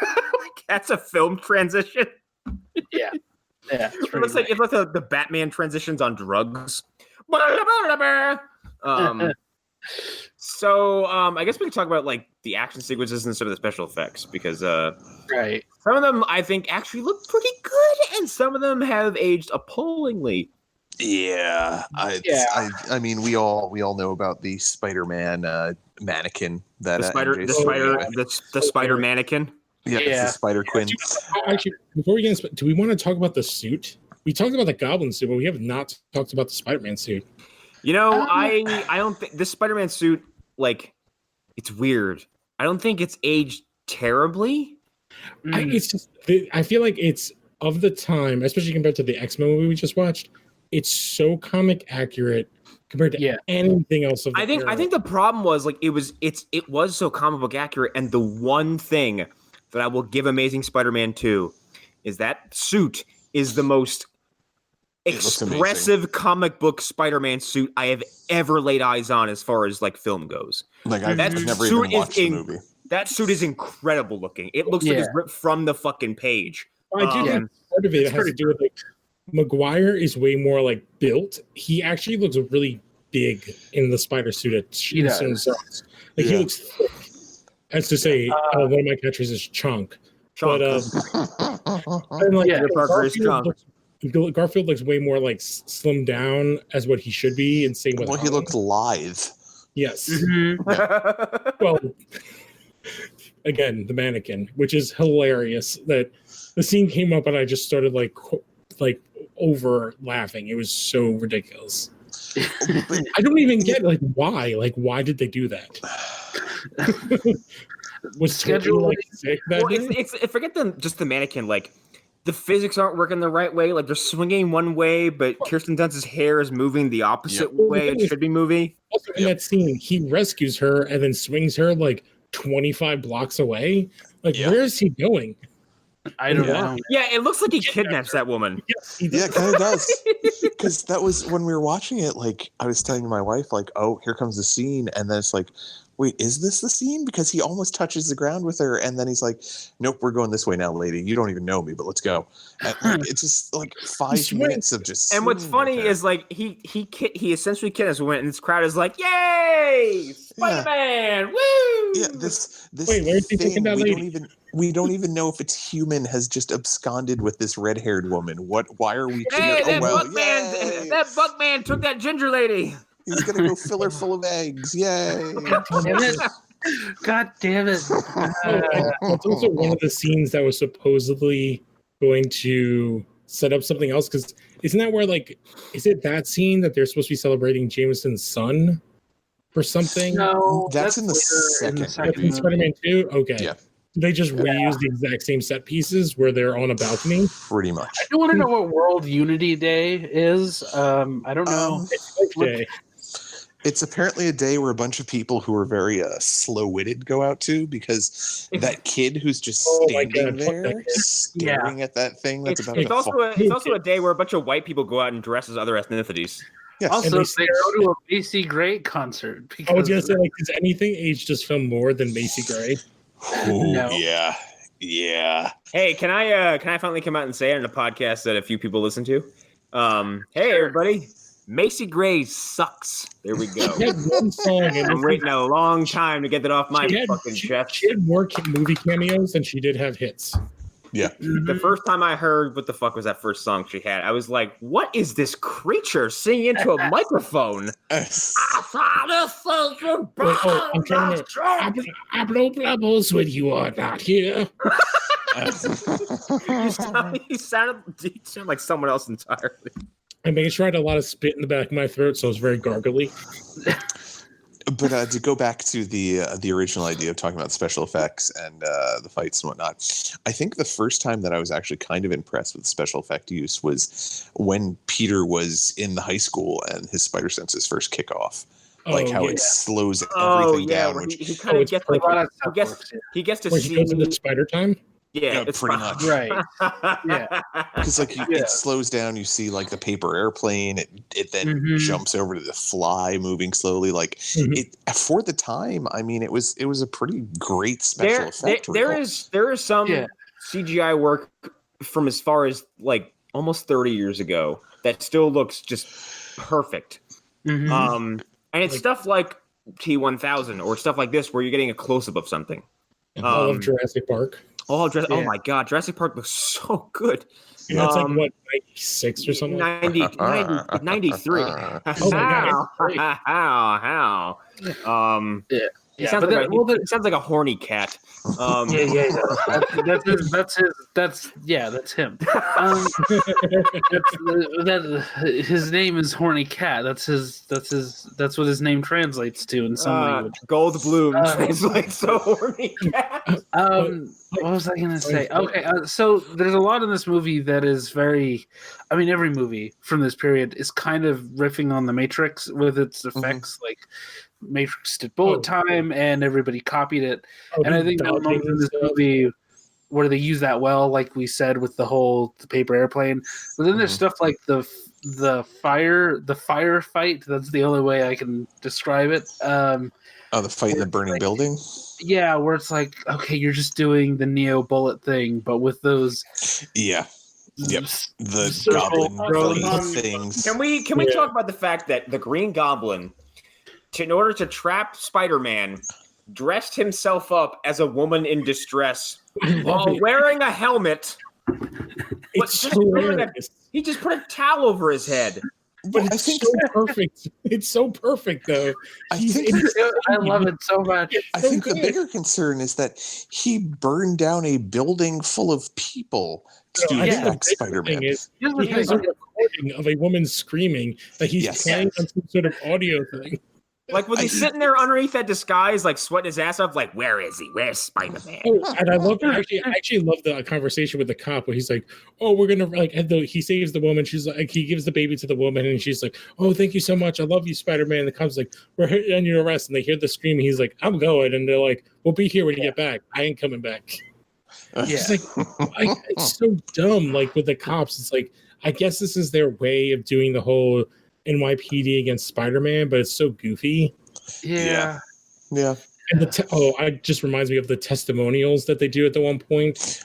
Yes. Well, that's the replacement for something else that was going to be in the film. It has a hilarious comedian. A man with a man with 8 limbs. Yeah, she gets all. Well, one of the other scenes early on that special effects are very ouchy are when Peter is jumping from building to building. Right after Ben dies, and it's this thing called it's not even that. It's before that. It's shortly after the high school fight. He runs out of the high school like that and climbs the building. That's old school compositing. That's not CGI. No, that was CGI. That's CGI. That is not. That was CGI. That was not compositing any way, shape, or form. That was PS2 graphics. Yeah. Wait, okay, which one are we talking about? Don't insult PS2 like that. It's after right he climbs up the building. Climbs up the wall. Yeah, some of it's those buildings aren't CGI. He's CGI'd into. That's what I'm saying. It's still compositing. Like you're using a green screen to put him in there, and I don't think it looks good because the lighting doesn't match. But I do love how that's real. I do love how that scene ends with him just like face planting. Like it does. All that stuff works great. Yeah. I had to stop a potential showdown in the kitchen with the dogs. Everybody scatter. Come on. Just because I'm not here on the microphone doesn't mean you're going to weird, okay? Get a broom. A broom? You overestimate how brave Havoc gets. Watch this. I'm going to grab a cardboard box and just hear him shit himself. Ah! Do your best, Willem Dafoe. He fucking ran away from me. Here it is. Look. You want to start a rebellion, Havoc? It's called the Boxer Rebellion! God damn it. Showed me his teeth. Connor puts on a red coat like an old British man. I'm trying to think of some of the other special effects scenes that either impressed me or didn't. After Ben dies is what I was sort of getting at, and it does not look good. Oh, dear God. I thought that looked better than the jumping from building to building scene did. I mean, neither of them look good, but the digital stuntman looks egregious because it's the swinging after Ben's death. Yes, because you're seeing Peter's face still. Like you're seeing it under the mask, but you're still seeing his face, and it's bad. It's real. I want to talk about that moment in the warehouse real quick, like before Ben's killer falls out a window. By the way, the most awesome tips. The most you tips. fucking beat me to it. God damn it. The most egregious looking 2000s haircut I've ever seen. A balding guy with frosted tips. It's Joey Fatone with like it's the most then looking whatever like robber that you could he is the most he is the most 2000s looking thug I've ever seen. You know that guy has a Hawaiian shirt with flame print all over it. Saying that this is the origin story of Guy Fieri. with jeans that have like a dragon on them that are way too baggy. But I was gonna say, like, in that scene, I'm sorry, but Peter totally kills that guy. Yeah, he does. The guy calls a gun and he backs up. Like Peter has like literally nothing, but he literally looks out the window and the cops and like they have a shot of his face, and he just runs away. So I guess he's just like, oh, it was a white guy. And like, Peter's confident enough to use webs to swing from whatever Midtown all the way out to this warehouse district, and he won't try and stop this guy from falling to his death, which once again proves that Peter Parker is a sociopath and he relishes that guy's demise. Like he stands there and it's one of the darkest moments in the movie. I'm like, Peter, you're not exactly having the moral high ground here. No. My favorite part of that is just being like, oh, this entire chase sequence is an advertisement for Carlsberg. Yeah, it is. I show that truck so much sometimes. Yeah. But where the hell were we? Some of the special effects. From a practical standpoint, I actually kind of like the first little fist fight thingamajig they have at this World Unity Day because it's not too. It's a problem that we still have today, which is two CGI blobs in fighting on some fucking train track in a purple cave. Looking at you, Black Panther. I mean, I have problems with the combat in this movie in general. It's very fisticuffy. Like it's just lots of haymakers. That's exactly the wording I was it's very like 1930s. Like, come at me, boy. Yes, come on. I'll give you what for, Green Goblin. It's very, and I think the problem is we've been spoiled with like. He's a nerd. He doesn't know how to fight. So he would just throw himself around randomly. I love their final fight. That last fight they have is so fucking good because I actually think we missed the worst special effect, which is the balcony when it's crumbling. The worst. It looks like fucking paper mache. That is an offense to paper. It looks like a ride that's like 20 years out of date at like Universal. This is beginning to fall. Okay. Here's the thing, like the experience. I went to Universal Studios like a long time after several rides like King Kong had just vanished. And B, when rides like Earthquake were still there, but you were one of 6 people who were on the ride. Did you get to see Jaws? Yes, and I had the most lethargic, unenthusiastic boat captain you could ask for. He was either high or on his fucking last day. Let me tell you, it's like, first of all, this janky, rusted, barely functioning mechanical shark isn't instilling fear on me. Also, I can see it coming when the water starts to move. Secondly, you're not helping Captain Enthusiasm up there. Like. He was like, hey, this is Amityville Bay, and oh no, there's a shark. But when I went on Earthquake, my first thought was like, wow, if an actual earthquake hit, this place would be dust. And then I would drown because there's lots of water coming into this ride. Well, it just real quick side note with Universal, when I went there 2 years ago, going to the Marvel area, which is basically Universal saying like, you're never getting this back, Disney. The stuff that was in there was anything Spider-Man related was from the 90s cartoon. Oh, wow. Yes. Wow. It was weird. That bad. Yeah. Universal knows the writings on the wall and they refuse to give up. But anyways, back to Spider-Man. Which now Disney owns. Yeah. I'm wondering if that's going to have to go away. Wait, what? What part? Yeah. the half of their park is like a Simpsons land that they built. Well, like it's not half the park, but they definitely have a Simpsons world there. It's a big chunk. It's like Harry Potter, Simpsons, that like a little smidget of Marvel. Yeah. 2/3 of that. And then the land of forgotten comic strips. So I mean, this is just a practical thing, and this is more Disneyland, what I'm about to say, than Disney World. Unless they have the room to build their own version of the park, the reasoning behind saying you have to tear that all down is very minimal. Doesn't mean that they won't, but yeah, just from a practical point of view, keeping it there is not It might also be deals they have worked out, because that's the whole reason that Universal gets to keep Disney stuff, is because the way it works is everything east of the Mississippi is Universal, everything west Disney gets to do. Yeah. So what else are you going to do? It's fucking shithole Florida. Right. Again, in Florida, they could just build an entire Simpsons park if they wanted to. But like, they're not going to expand Disneyland, because that property all around that is automatically goes up like who knows how much. You know, the moment they just say we want to build a new park, the people or the real estate around there is just going to go skyrocket. Tear down another park. Tear down one of their old parks and replace it. Well, I mean, they could tear down the parts of California Adventure nobody is going to, and I think whatever Animal Kingdom was or is, I went to whatever it was before, which I think was one of their Disney water World parks. or Land.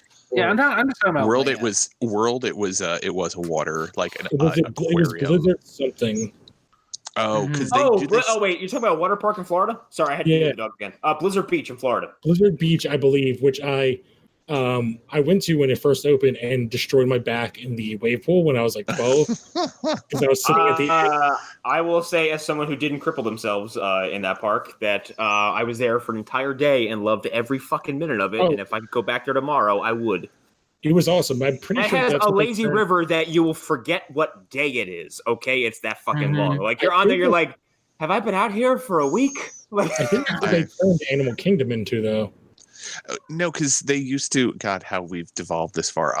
But anyways, okay, we'll go back on track. Yeah, when I real quick, when I went to Disney World back when I was like 8, so in 1922, when the park first opened, there was Epcot was the brand new thing, and they were advertising that there's going to be a new, like, not water park but an aquatic life, like kind of like their first toes being dipped into having zoo-like stuff. So I'm pretty sure that's what Animal Kingdom eventually took over, and now we've got Pandora World. Yeah, well, that's probably because Nixon hadn't even been elected president yet, so you wouldn't know about it. I wasn't born. Exactly. Yeah. Exactly. Right.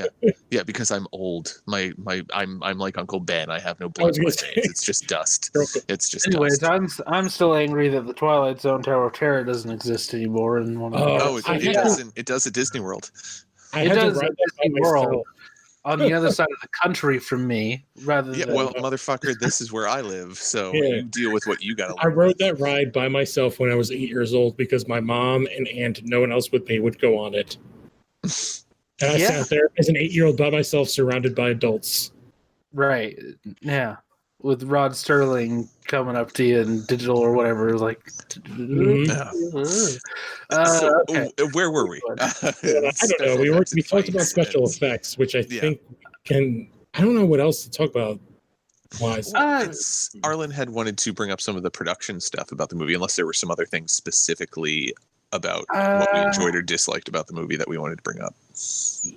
Yeah. I like that this movie is both this movie took the source material really seriously and respected the ground it walked on. Yeah. I would even say more so than X-Men, way more so than X-Men. I think this is one of the first comic book movies that really fucking lands as far as being like, oh, this is a very pure adaptation of this comic book character. With very minor concessions. I think that goes to like what did Feige learn? And so what worked in this film is sticking to the very closely with the costume, especially with all the jokes in that first X-Men movie. Like, oh, we're supposed to wear like yellow spandex. It's like, He's literally At no point is anyone like sneering their upper lip at the source material. There's no cynical jokes about costumes or anything like that. And I was gonna say before, I really like the fucking final fight between Peter and Norman because it is a fucking brawl. It's not long, but like they beat the fuck out of each other. Well, and that it also shows Peter using everything he's learned to do. Like it's every little thing that you've seen him do. Because he uses that same bomb early on and kills 4 people in terms of immediately the skeletons. Yeah. And when he uses it on Peter, it just kind of busts up his suit and makes him like get a black eye, and he's kind of drowsy. Peter is really good at sewing. Why he couldn't make a better suit when he went to go fight Bonesaw, but then all of a sudden I don't know. He becomes a superhero. Yeah, I do think it's funny how like they don't explain the suit. He just like, oh, you made this, I guess. Right. You made this? I made this. One of the things I give Amazing Spider-Man is that they like it's a gradual thing and it sort of develops it. Yeah, and I know a lot of people give that suit shit in the first Amazing Spider-Man movie, but I kind of like that it doesn't look like anything I've ever seen before. Of all my problems with that film, that's not one of them. Yeah, I actually kind of like that suit. I'm like, that's like I like the so well in it. The blue looks really fucking cool. It makes him look longer and lankier, which is a good thing. Yes, and like that material looks like something that like the material is interesting looking. I like the way I don't know, just it all looks really fucking cool. And then his lenses are the only with like the lenses are like yellow, aren't they? No, kinda. They're white. I think they're also gray, like they're like sunglasses. Like, movies, the spider pattern, like the web pattern, is like a relief. Kind of, it's like a 3D print on the suit, and then that just like a black tone, like it's part of the fabric more. You know what I'm saying? Mm-hmm. Yeah, and it's weird that like when the New 52 rolled around, they're like, yeah, no more weird trunks on superheroes like Superman and Batman. Everyone, at first we were like, what? And then you saw it, you're like, oh yeah, it like really helps the costume come together. And I think kind of actually taking away a lot of like the lower torso designs. Like you said, it makes him look longer, and the suit looks kind of interesting. It looks more like a prototype suit should look to me before it gets hyper stylized, because that looks more practical than anything else. Yeah, and then when you get around to Homecoming, it's like all of it makes sense because it's like, you're like, he gives him the suit, and then when we see the proto suit that he was running around in first, you're like, yeah, that is what a guy would just make. That's just like by himself. Yeah, like that's what a really smart kid would come up with. Yeah. I like the shots in Amazing Spider-Man when he's designing the web shooters. Yes, because that one scene where he fucks up and covers his entire room in web. Well, it's why the web shooters are, I think, an integral part to the character. And why I don't like that they're not part of this universe is that they kind of show that he is a genius, both scientist and engineer. He creates the fluid in the engineering of the shooter itself. Good point. I never really thought about that when I watched this movie in the past or even now. Is that like, that is a pretty integral part of showing how smart Peter is. Yeah, because in all the versions, it's something that's kind of missing though in these movies in general. Until the third one, and even then, it's not. Or Peter really being a scientist, that is the biggest part in Spider-Man 2. Like that's like an entire plot point. It's the whole reason he's like doing stuff with Otto. It's why I love 2 the most, honestly, because his relationship with Octavius is like exactly how I want it to be. As a man he idolizes, and like as a man who starts off as like, oh my god, you beacon of purity and goodness, look at you. They tease it in this when they say like when he gets fired from his job with Dr. Connors. Right. It's like, he had some sort of lab job, but we never see any of it. Yeah. The most we get is he's a nerd when we're in Oscorp. And that's about it. Yeah. That's another thing where I guess if I'm going to be like nitpicky, and it goes back to that Eddie thing. It's like little bits of setup that don't make sense with what came later. Oh, yeah, because he shows up in 2, right? Yeah, Connor shows up in 2. And I don't think that they even acknowledge the setup of Connors in this movie. Like it's not. It's like having to be his boss, and then now he's his professor. Mm-hmm. Well, it's kind of like how it's like there's some weird early MCU setup stuff that like aged like shit because of timeline inconsistencies and stuff like that. Like in in Winter Soldier, like one of the most jarring things said in that movie is when Sitwell is listing off potential threats, and he says Stephen Strange. I'm like, that's fucking weird because that hasn't happened yet. Well, it's because the whole MCU timeline is so wonky. Yeah. Okay. He says it not because Stephen Strange is a magician, but because of the way Insight is programmed. It's anybody who could be a threat. So people who are super intelligent, people. But it's weird. That's a stretch. It's weird to specifically name a character like Stephen Strange. I mean, I think it's there as like a thing for fans. It's obviously it totally is. But I think the way that they establish Insight in the this is really a conversation we should be having in 2024. But I'll go into it now. The way that they establish Insight is it reads who you are, and it can figure out how you react to certain situations. It can figure out who people are. Like, it's a very smart program if we go off what the movie tells us it is. So it would be able to predict, much like the Ancient One, that Stephen Strange might be a problem in the future. And I could buy that Sitwell and Hydro probably look at the list, and the people that sort of stand out, they're going to remember. But Stephen Strange's arc was more about being humbled by realizing that there's more to the universe than just his ability.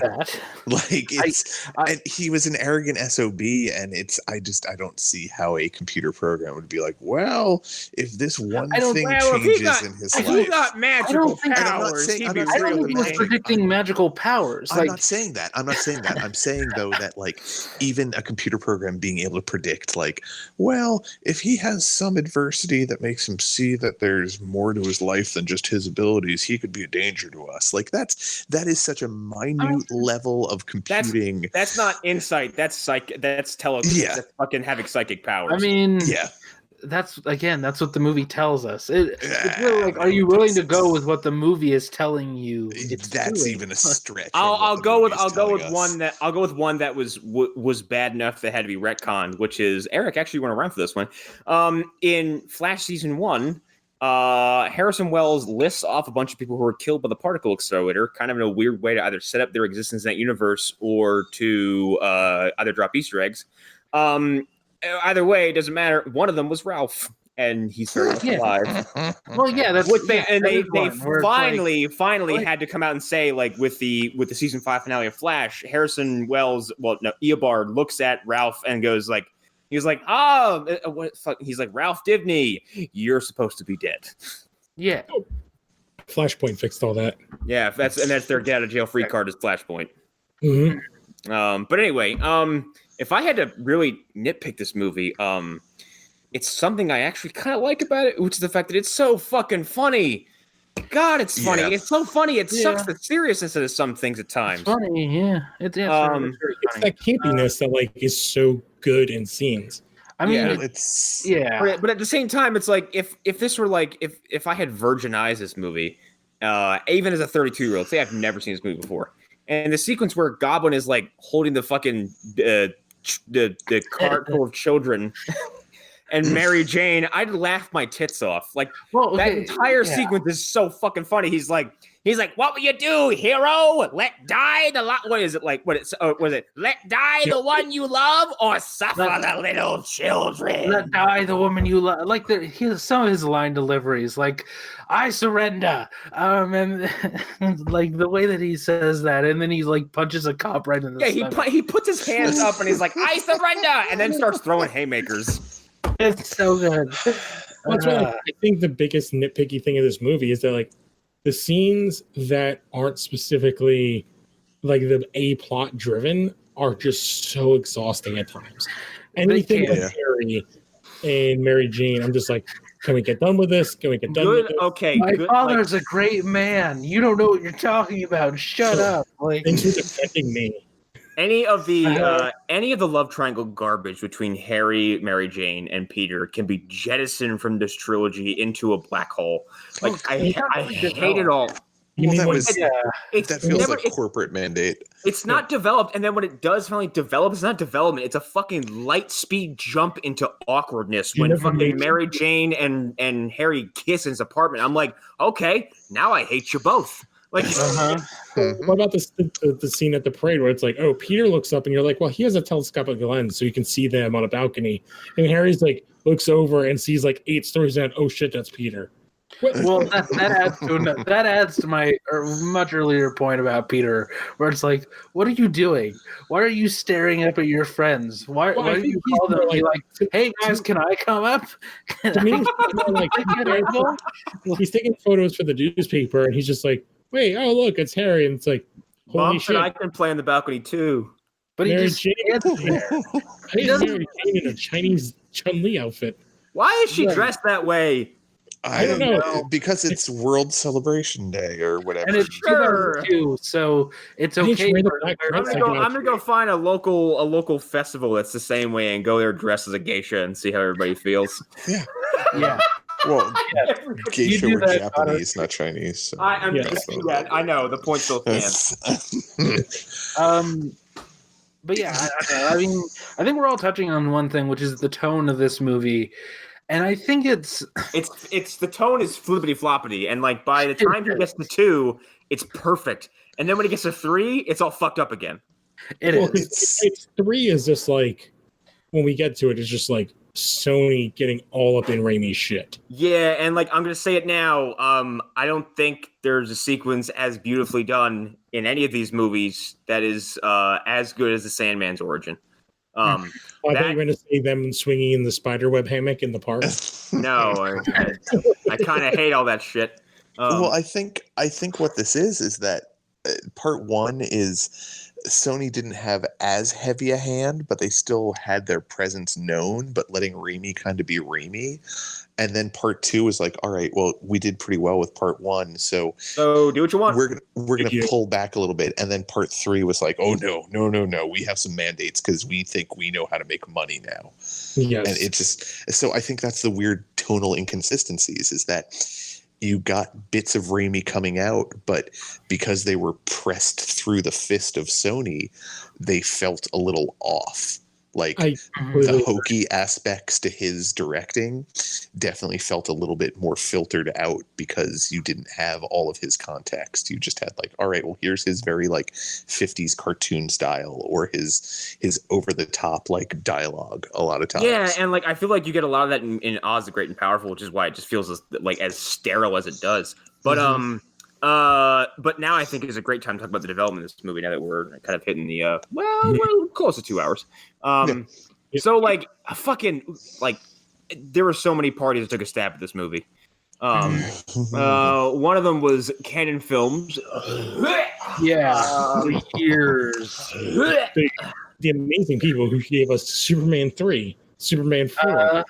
And Supergirl. And so I've been listening to a podcast that's actually talking about, like, they're doing a whole history of the production of Spider-Man films, and it's insane. You should go listen to it. I think it's called The Greatest Movies Never Made. And the script is fucking crazy. Bob Hoskins was going to be Ock at some point. Was that the James Cameron one? That's interesting. This is Jan de Bont at some point. Tobe Hooper. Really? Tobe Hooper was? Oh, fuck yeah, Tobe Hooper. Because he had that 3-picture deal with Canon. Yeah. Wow, Toby. Wow. I wonder what director would have stepped in to help him out and then would have basically taken over the production of it. Right, yeah. But there was a script, and here's the thing: when you go through the scripts, like they change depending on what's popular at the time. So there's a script where Doc Ock gets his arms because he was working on something that blends like universes, like it blends like matter from like different dimensions or whatnot. So his arms are grafted onto him because of atoms or something. Something like, kind of like the Fly-ish. Yeah, sort of a Fly. Okay. Sort of that. And like it's very like body horror and fucking yeah. Like Crazy. I actually saw this like remember seeing this on a list of stuff that's like not necessarily longest development, but most story development. Like this, Superman Lives, and oddly enough, fucking Freddy vs. Jason. Freddy vs. Jason has like multiple studios. Well, yeah, and that's the thing. Yeah, there's a lot of blood that runs through that. Like there are movies that exist that only exist because they are not Freddy vs. Jason. Right. But this, like, yeah, James Cameron was gonna fucking do this, and isn't there like that whole thing about James Cameron was gonna have a scene where Mary Jane and Peter fuck on the Golden Gate Bridge or something like that? Yep. No, that's Golden Gate, the Brooklyn Bridge. The Brooklyn Bridge, yeah. Well, that's why they have, and it's such a weird show to bring up in all this. It's why that entire thing exists in Entourage, with like James Cameron doing Aquaman with him. It's all about beating Spider-Man. All of that exists because of that. Mm-hmm. And that's the thing, like the James Cameron Spider-Man was like a sure thing for quite a while, and then I forget exactly what happened that made that fall through. You know, that really tickles me now that he's become this like fucking angry old man who's like, superhero films are the death of all life itself. Wasn't it supposed to be DiCaprio? What's that? What? Was DiCaprio supposed to be Peter? So I have it in front of me. Just let me get to it Like the almost cast? Because there's a whole big list here. Studio expressed interest in Leonardo DiCaprio, Freddie Prinze Jr., Chris Klein, Wes Bentley, and Heath Ledger. Chris Klein. Heath Ledger would have been interesting. Freddie Prinze would have been interesting. Yeah. Wes Bentley would be weird. Wes Bentley, comic book nerd, like to the max. Yeah, Wes Bentley would have been really odd. Because I only bring that up because if you ever listen to how this game made the Punisher Warzone, Freddie Prinze wanted to be Jigsaw because he's a huge Punisher fan. I kind of wish that they had done that. I like fucking what's his face. But Dominic. Purcell. Yeah. No, not Dominic Purcell. Dominic West. Yeah. I like him, but. Freddie Prinze. That's an interesting pick. I feel like the Freddie Prinze version would be similar-ish to kind of what we got in the Netflix version of like playing up the pretty boyness in that way. Mm-hmm. Yeah, I can see that. But then we wouldn't have gotten like the best performance from an actor that no one asked to work that hard. Like. Crazy. What is it? I think it would be a different performance also. Like it would be very different. I think those two actors have very different styles. Yeah. Dominic West is like, I'm gonna go in here and chew all the scenery I can, and Freddie Prinze would probably wouldn't like just been more interested in the artistic side. I don't know. If you listen to how this get made, what's her name? The director writer Lexi Alexander, she's just like, I did not want to do it, and then did it, and then I wanted him, and they're like, no, we just wanted you to do it as a favor, like to do the audition. We didn't actually want to cast him. And she's like, that's dumb. Yeah, that's right. She's like, why would you do that? Yeah. Hollywood. Now, in sharp contrast, there's not as extensive of a list for Norman Osborn, but the names are all pretty great. Nicolas Cage, John Malkovich, holy shit, Jim Carrey.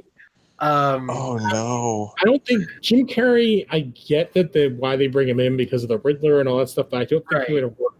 Cage. I don't think Can you imagine? Can you imagine Nick Cage like on that fucking glider above Aunt May's house after he just homie, shut the fuck up? Not doing that. The only one of these where I'm like, that could have worked is Malkovich. But even then, like, I don't. It could have worked though. I don't think any of them would have gotten the menace in the same way that Willem Dafoe does. But I'm just retroactively imagining Cage, like I said, after like he blows up Aunt May's house, and he's like, "Finish!" Right. Like if he brought face-off energy, like it would have been perfect. Oh yeah, totally. Even if he brought like Big Daddy energy from Kick-Ass, which I didn't even know he fucking had.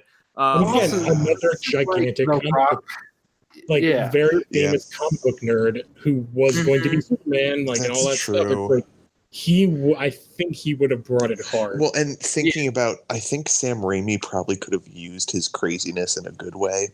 Oh yes, like his manicness. Sam Raimi would have channeled him like a fucking sorcerer. He would have gotten like a literal magical performance of that Nicolas Cage because of all the manic nature that guy has. Yeah. Sam Raimi would have grabbed him by the sides of his face and been like, "You are my greatest weapon in this production." Nick would have been a great Eddie Brock. He would have been a fantastic Eddie Brock. Oh my god, yeah. He wouldn't have to get that jacked because, like, I just believe that Nicolas Cage would have that kind of level of crazy to him. Well, and it's not like he hasn't gotten jacked. Like, look at Con Air. Like, he is shredded in that movie. Yeah, but he's not a large man, I guess is what it is. He's and tall. I think that's what, like, hurts Topher Grace the most is that, one, like, he's not large, but then you see Venom itself, it's like, Venom's not large either, so you guys goofed on two places here. Yeah, we have to save that for later. Yeah, I'm definitely going to. But it's sort of a... What they were doing there is a kind of casting where you cast your villain with somebody who could have played your hero. Which is sometimes who works really hot at the time. Yeah, so like Cillian Murphy auditioned for Batman and easily could have played Batman, and Heath Ledger could have easily played Batman. It's so weird. Those fucking those video reels of those auditions are so bizarre. Cillian Murphy's so good. He's such a good actor, though. Yeah, he's probably one of my favorite actors. I think the problem is they were like, "Yeah, you don't have a bat chin." Yeah, but those eyes that just pierce your soul. Yeah.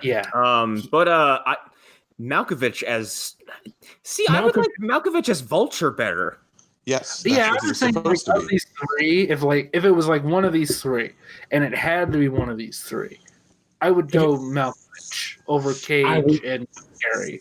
No, Cage would work. Thinking about it, but I also think that. But I think if you swap Willem Dafoe and Malkovich as Vulture and Green Goblin, here theoretically, if we got a movie with Vulture that wasn't with Michael Keaton, I think he would have done fucking fantastic at that too, because his physique and voice also is kind of, I'm like, yeah, you're bird-like. Yeah. I mean, Malkovich was as Vulture for like 20 years. Like, so, yeah. He would have played the traditional Vulture of being like the old man that worked for the company. He would have played a very, like, the Vulture from the game is this kind of gravelly voice. He's not ancient. Homie, whatever. Like, I don't know what to tell you. He's just standing in the kitchen whining at me. But if I go to pet him, he fucking runs away. It was very, like, old, like, toy laser sounding. Like, yeah, it did. It sounded like something you get from the dollar store. I think my point with these three actors is, okay, remember, this is like the Rock era Nicolas Cage. This is not fucking Mandy Nicolas Cage. No, this is like Con Air Face Off Nicolas Cage. Yeah, like right before National Treasure. He's not normal yet. Like, he's not. He's just not. No, he is crazy Nicolas Cage. Like, and Jim Carrey is Bruce Almighty. So, like, neither of them is. This would be Jim Carrey at the height of Jim Carrey. This is post Batman Forever, Bruce Almighty, giant film. This is pre. What's that? Honestly, of anybody on that list, I would take Jim Carrey last. Yeah, same. Because this is before he did. What was that weird, like, the number 23? Eternal Sunshine. Oh. Yeah, like it's before he got into that weird artsy shit. Yeah, number 23. Yeah, that's the one word. Someone I know's favorite movie. Fuck that. And then he did the Andy Kaufman movie. This is before he got artsy. Mm-hmm. Like, this is probably he got that point where he stopped wanting to talk out of his butt. Yeah, like, he would have quite literally. He would have been a better like a Mysterio or something. Again, like he played the Riddler.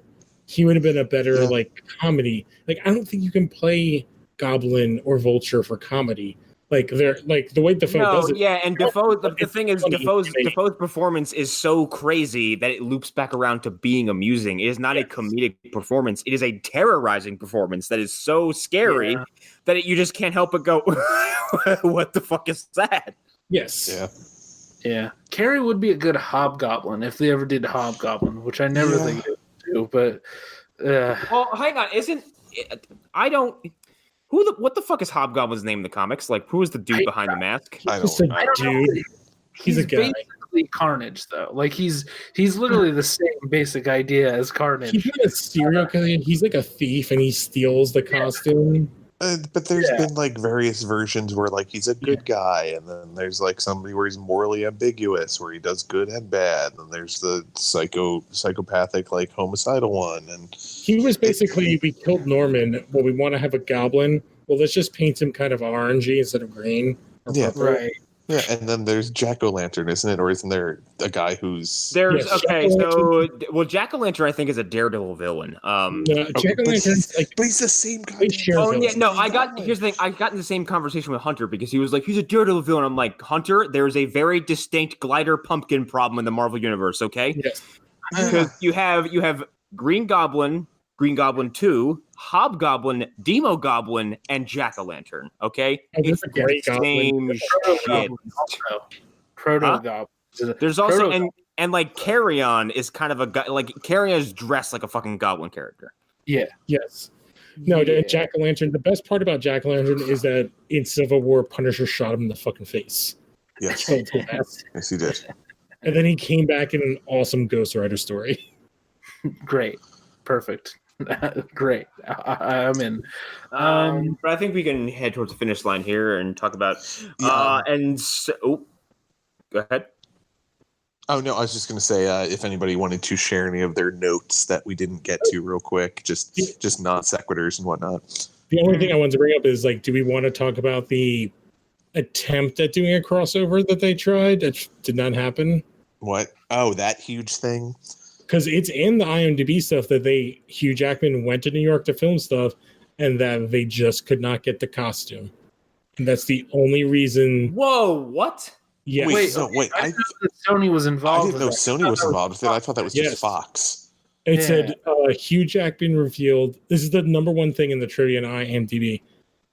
Hugh Jackman revealed that he was supposed to have a brief cameo as Wolverine. Jackman showed up to New York to film the scene, but the entire plan was scrapped when the crew could not get access to the costume. How fucking... Just put a fucking black jacket on him! Yeah. The fuck? But you fucking morons! God! Because I feel like every single movie for Spider-Man, they were like, how can we get the X-Men tied in? Holy shit. That would have been huge. Like, well, Hugh, we just couldn't... We couldn't get your pants here today, so this whole thing's gonna fall through. This big giant multimedia crossover project we had planned. That's a cooperation between two studios. Yes. We couldn't get your clothes.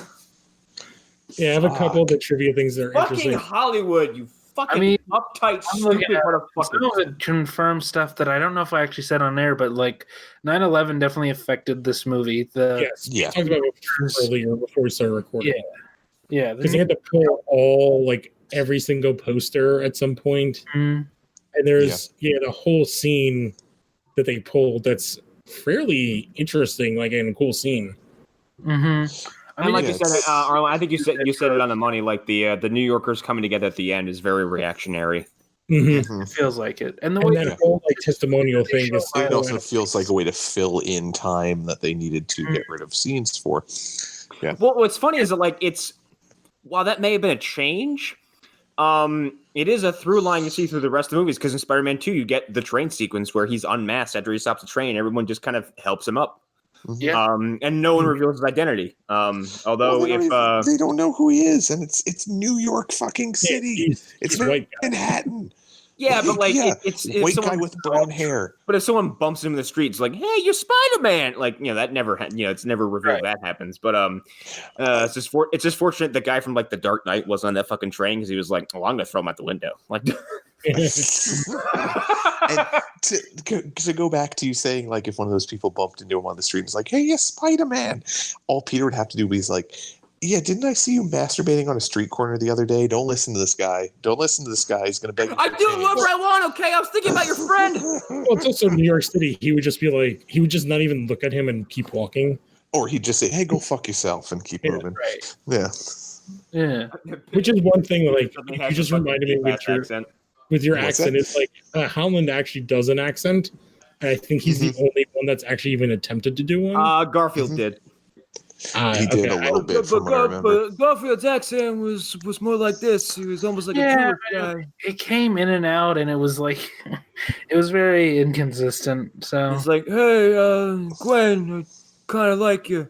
I'm gonna go skateboard now. I want to put my name on a camera. Bye.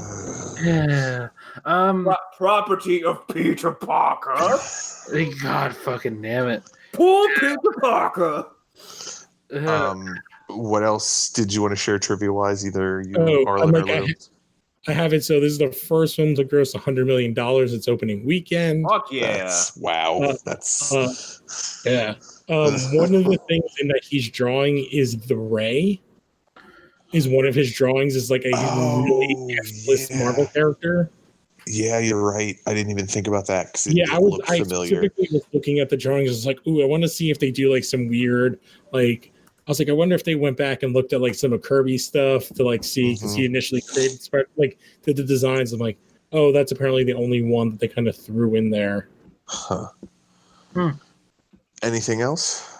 Yeah, I mean, we kind of did the Feige thing, but I guess was there anything else that anybody noticed in terms of what he might have learned from this? It's again like sticking to the source material, especially with the look and just like story wise.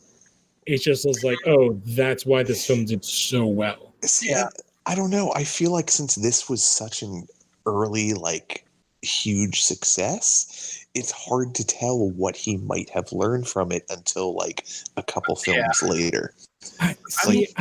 You had X-Men come out already, so for this to do better than that, is he learning like, oh, is it just the trend of comic book movies, or are there specific differences between the two? I think because it was Spider-Man. Well, also, like, what did he say about? Spider-Man is huge. What was that one thing we had him say about X-Men, which was like, it was don't force the magic, let the magic happen.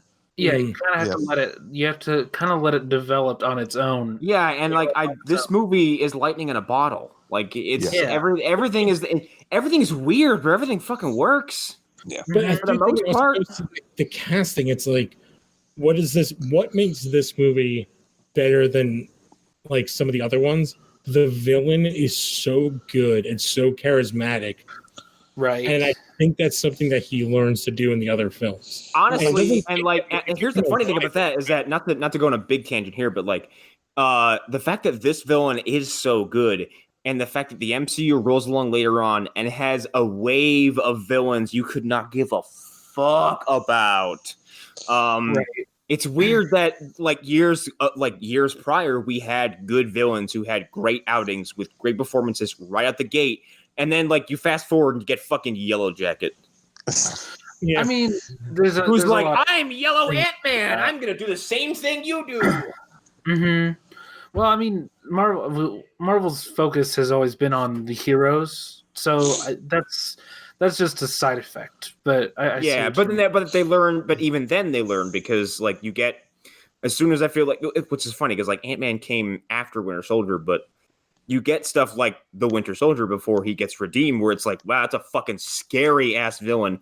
And then you get Zemo, and you get Hela, and you get Loki, and you get Killmonger. Other fantastic villains. Well, so with Winter Soldier, there's not a central villain in that movie, and I think that's the smartest thing about it. Well, I guess if you had to pick one, it's Robert Redford's character. Yes. Even then, I would say it's Hydra. Like, yeah, but even then, he's not the puppet master, but he has control of some of the strings, but he is still a servant to a higher master. Yeah, to me, like, in order to connect the two things, it's like, I feel like if you look at Norman Osborn and you look at Loki, there's a lot of kind of connections of like, we need to get someone that can act the shit out of this character. Let's kind of show him before he makes the turn, so that we care about the turn, and that he's also multifaceted. So and you kept him around for as long as you could. Yeah. Well, because fucking Willem Dafoe comes back 2 times to do this fucking character because he's just been made in Spider-Man 2, does he not? At the very end, isn't it? Because that's when he does Harry finds his father's vault at the end of that movie, because in the beginning of the next movie he's the new Goblin. Well, yeah. A ghost gives Harry information. Yeah. To I to go forgot back. Harry never takes the fucking serum. So he there's does a take ghost. it in 3. To go back to the what did Kevin learn idea, I actually just thought of this, like Sam Raimi being the director of this movie was a pretty big chance. Yes. And it proved to be very successful. So I can kind of see where Kevin got the idea that, like, okay, go with somebody that you might not expect to be. A James Gunn. Yeah, Exactly. Don't be afraid to hire somebody who is kind of a big name and has their own defined style. Like, I think that's why he went with Edgar Wright. Even though that didn't work out, I think that's the impotence to hire Edgar initially.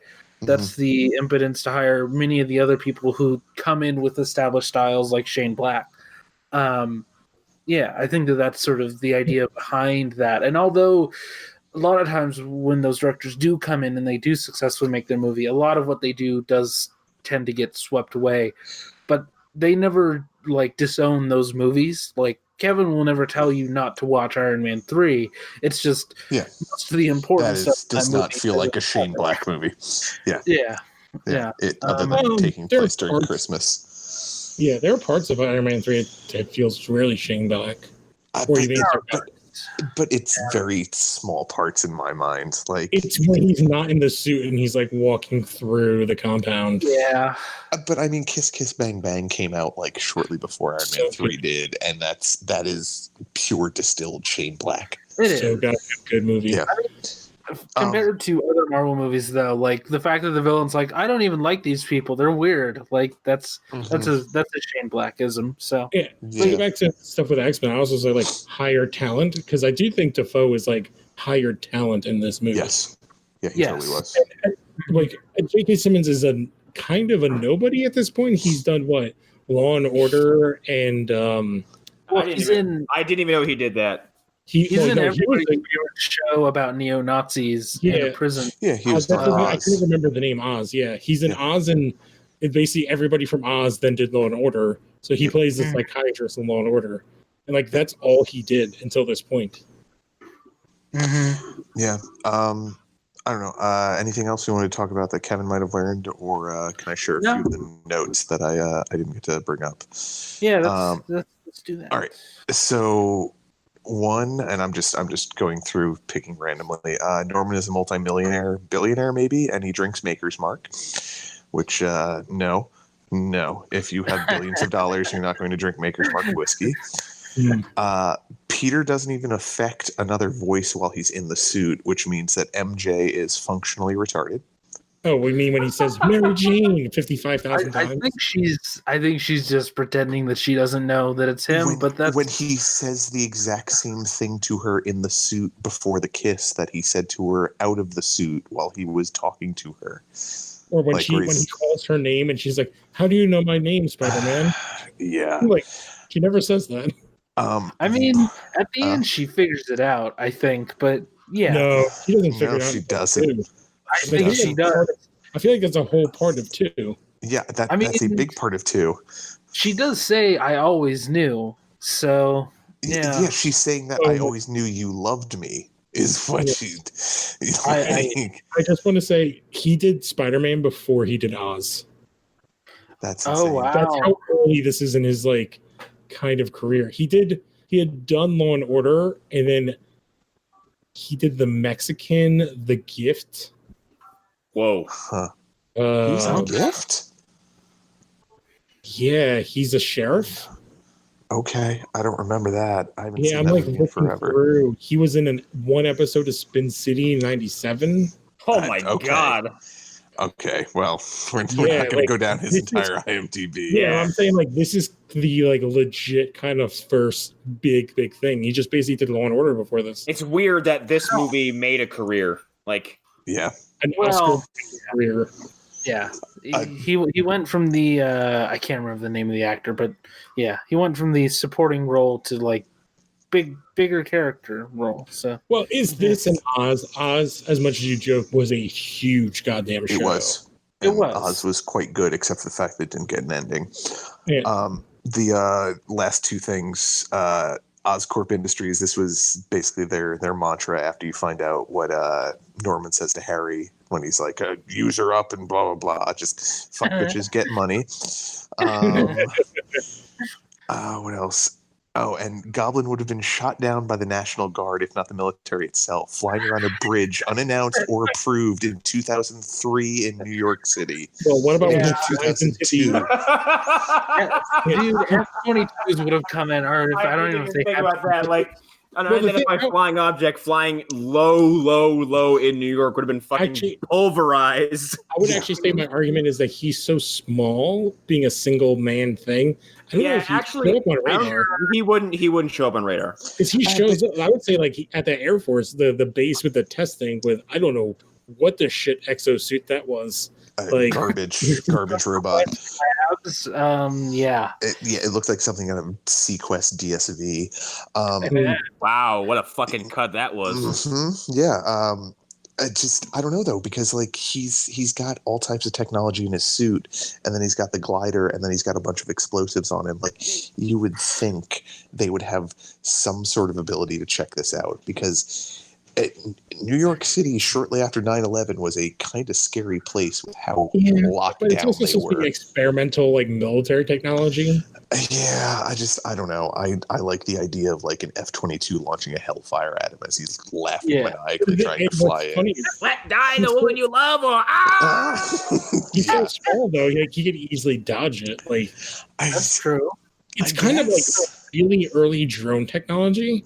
Like, if you look at it, it is completely a drone. I would imagine it would go the way that Iron Man did when he goes up against the planes in Iron Man 1, where it's like he is so small they really can't keep up with it, and then he's like the size of a missile. Yeah, and then get underneath one of their planes. Yeah, and then get impaled by the front, and then exactly. Oh, and the last thing was alternate take on what we'd been talking about with Norman dying. Based on the way the glider hit Norman, maybe he had a throbbing erection when it hit him and it severed his penis, along with other things causing him to bleed out super quick. I'm basing this on the manic glee he has while he's in the suit. I mean, at his age, he'd definitely be taking some sort of male enhancement. Well, he just and seems that can like last for like 4 to 8 hours. I just like to think the fact that thing hit him and completely shattered his pelvis, but then sent a shockwave up his spine to his brain. Yeah. Right. That, and I just imagine he was turgid the whole time just because he's crazy. I mean, we don't know the side effects of that green gas. Exactly. It's just constant erections 24/7. That and as he's punching those cops, he's just. And I kind of got the impression that Mary Jane wanted to fuck on Uncle Ben's grave when they were at the graveyard. Yeah. She was DTF on his uncle's grave. She was like, "You ever heard of Cyclops and Emma Frost?" And he's like, "No." Let me show you. It seems that like so doesn't work at all, which is when Mary Jane visits Peter when Aunt May's in the hospital, and then Harry walks in and is like, "Oh, I see what's happening." It's like, dude, his aunt is like almost got killed, and you're upset because she's holding his hands. Yep. Also, we don't have time to talk about this, but the fact that Harry can get angry about somebody who he kind of stole from Peter, is just wow. Like, and like, but right, we don't have time to talk about it, but like, it's Harry's a fucking douchebag for 3 movies, all right? Yeah, like, he's never at one point likable at all, and then like the 3rd movie when he gets clotheslined by a fucking a pipe and should have his head taken off, he's like, "Yeah, I'm cool, man. We're bros." Mm-hmm. What's some pie? We revert to a character that I want some. Yeah.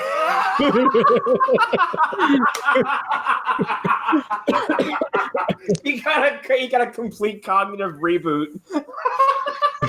Yeah. Oh, I'm sorry. No, he got a cognitive disc wipe. Okay, he becomes something brand new. Yeah. Oh, you're into Joe and got 404. Okay. That is. Windows. Joe. Does not match are you saying he was Windows 98 and he got Windows 2000? Yes. That's exactly what happened. Yeah. He Yeah, we regressed into a character he never was. It's insane. Oh man, let's get the fuck out of this episode. I think this is the longest movie special we've ever done. It's So fine. I've had a fantastic time throughout the entire thing, so I hope whoever listens to this does as well. Hi everybody. So movie dumpster. Guess what? We just fucking recorded it. I'm not even gonna be shy about it. We just did Super Mario Brothers. So that's coming out soon for our E3 tie-in. And then to tie in with the release of Child's Play, we're watching Child's Play 3. This is the first time I will ever go into a movie we watch with completely negative feelings because I fucking hate Child's Play. I hate Chucky. I hate the entire franchise. So I'm gonna go in with this with two shotguns loaded. Other than that, what real? Yeah, I hate Chucky. Because you're near the age group when that toy was like in toy stores. The problem is toy. It was based around the idea of the My Buddy toys, but it wasn't the same. Yeah, thing. and also the problem is so much like the problem is like I didn't get to discover those movies until I was either a late adolescence, early adult, and I was like, it was when I was trying to fully appreciate that era of horror, and I burned through so much good shit, and then got the Child's Play. I was like, I fucking hate this. Oh, so you had attentive parents. Huh? I was just say you had attentive parents that didn't let you watch movies where toys were killing children, and No, I had a mom who wouldn't let me watch the Power Rangers because that was too violent. Yeah, That kind of mom. Where's your Cookie Monster? Go? Yeah, where did I bourbon now? I'll take one. To quote Ravenous. But yeah, Pre-Hysteria 3 is out. It's no joke for anyone who listens to our CW stuff. It's got fucking Reverse Flash in it as a teenager. Okay, Matt Letcher's there as a pimply faced villainous golf caddy named Needlemeyer. So if you have, I know, Of course, and he's got bad jokes. So if you have any interest in CW stuff, I suggest you go listen to the episode and listen to how he's featured there, because it's a long way before he goes on to play anything of note. It's before Zorro, it's before Flash, it's before Narcos. So yeah, go check that out. And Drainiac is also out, and Arlen said it best. He said he got 6 minutes into the episode, and that movie already sounded like some crazy shit. Yep.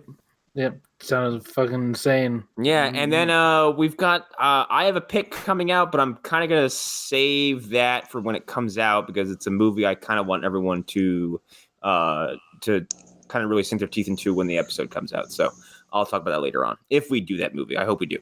But that's it. That's all my plugs. Yeah. Let's see. Lost Hour podcast, usually every single week. Took one off because me and Sayor are busy, so go listen to some back episodes. Listen to some episodes with Connor, with Mr. Fedorchuk here. I don't think we've had Lou on yet, so we should rectify that at some point. But yeah, go do that. And I just wanted to let everybody know this is definitely the longest episode we have ever done, and we'll put out as one episode because we split up Infinity War into two little things. But yeah, so and cheers, that one guys. After Dark. No editing for this one ever. And that After Dark that we talked about a whole bunch of spooky stuff too. I'm just talking about movie specials. But yes, okay, yes, okay. yes. Oh yeah, we're at like 2.5 hours. I'm just trying to spin it longer. All right, I'm going to bed after this. I'm Eric Fedorchuk. You can find me at Eric. Yeah. Go ahead. You can find me at Erik yeah. _Fedor on Instagram. There's pictures of dogs and cats and food and comics. I'm also floating around the Phantom Zone. And the other thing was I'm going to be talking to some of my constituents within the black arts community. I'll be bringing the Macho Man Randy Savage back to life just so I can have a rap battle with him. I'm not offended by any of this. In fact, do you need a blood sacrifice? Because I could probably come up with a few. We're going to do a cover of No Vaseline. I'm going to be doing a cover of Straight Outta Compton. But will you? Here's the thing: you also have to bring back Mr. Perfect so that Macho Man can write the sequel to the song about his best. Yes, I'll bring him back just to kill him in front of Macho. You know what? You while you're at it, Roddy Piper as well. Yeah, he's a good man. No one else though. Every other dead wrestler can stay dead. I guess. Stay dead. Yeah. Please. Including you, Tess. You died in a pizza, and it's still funny.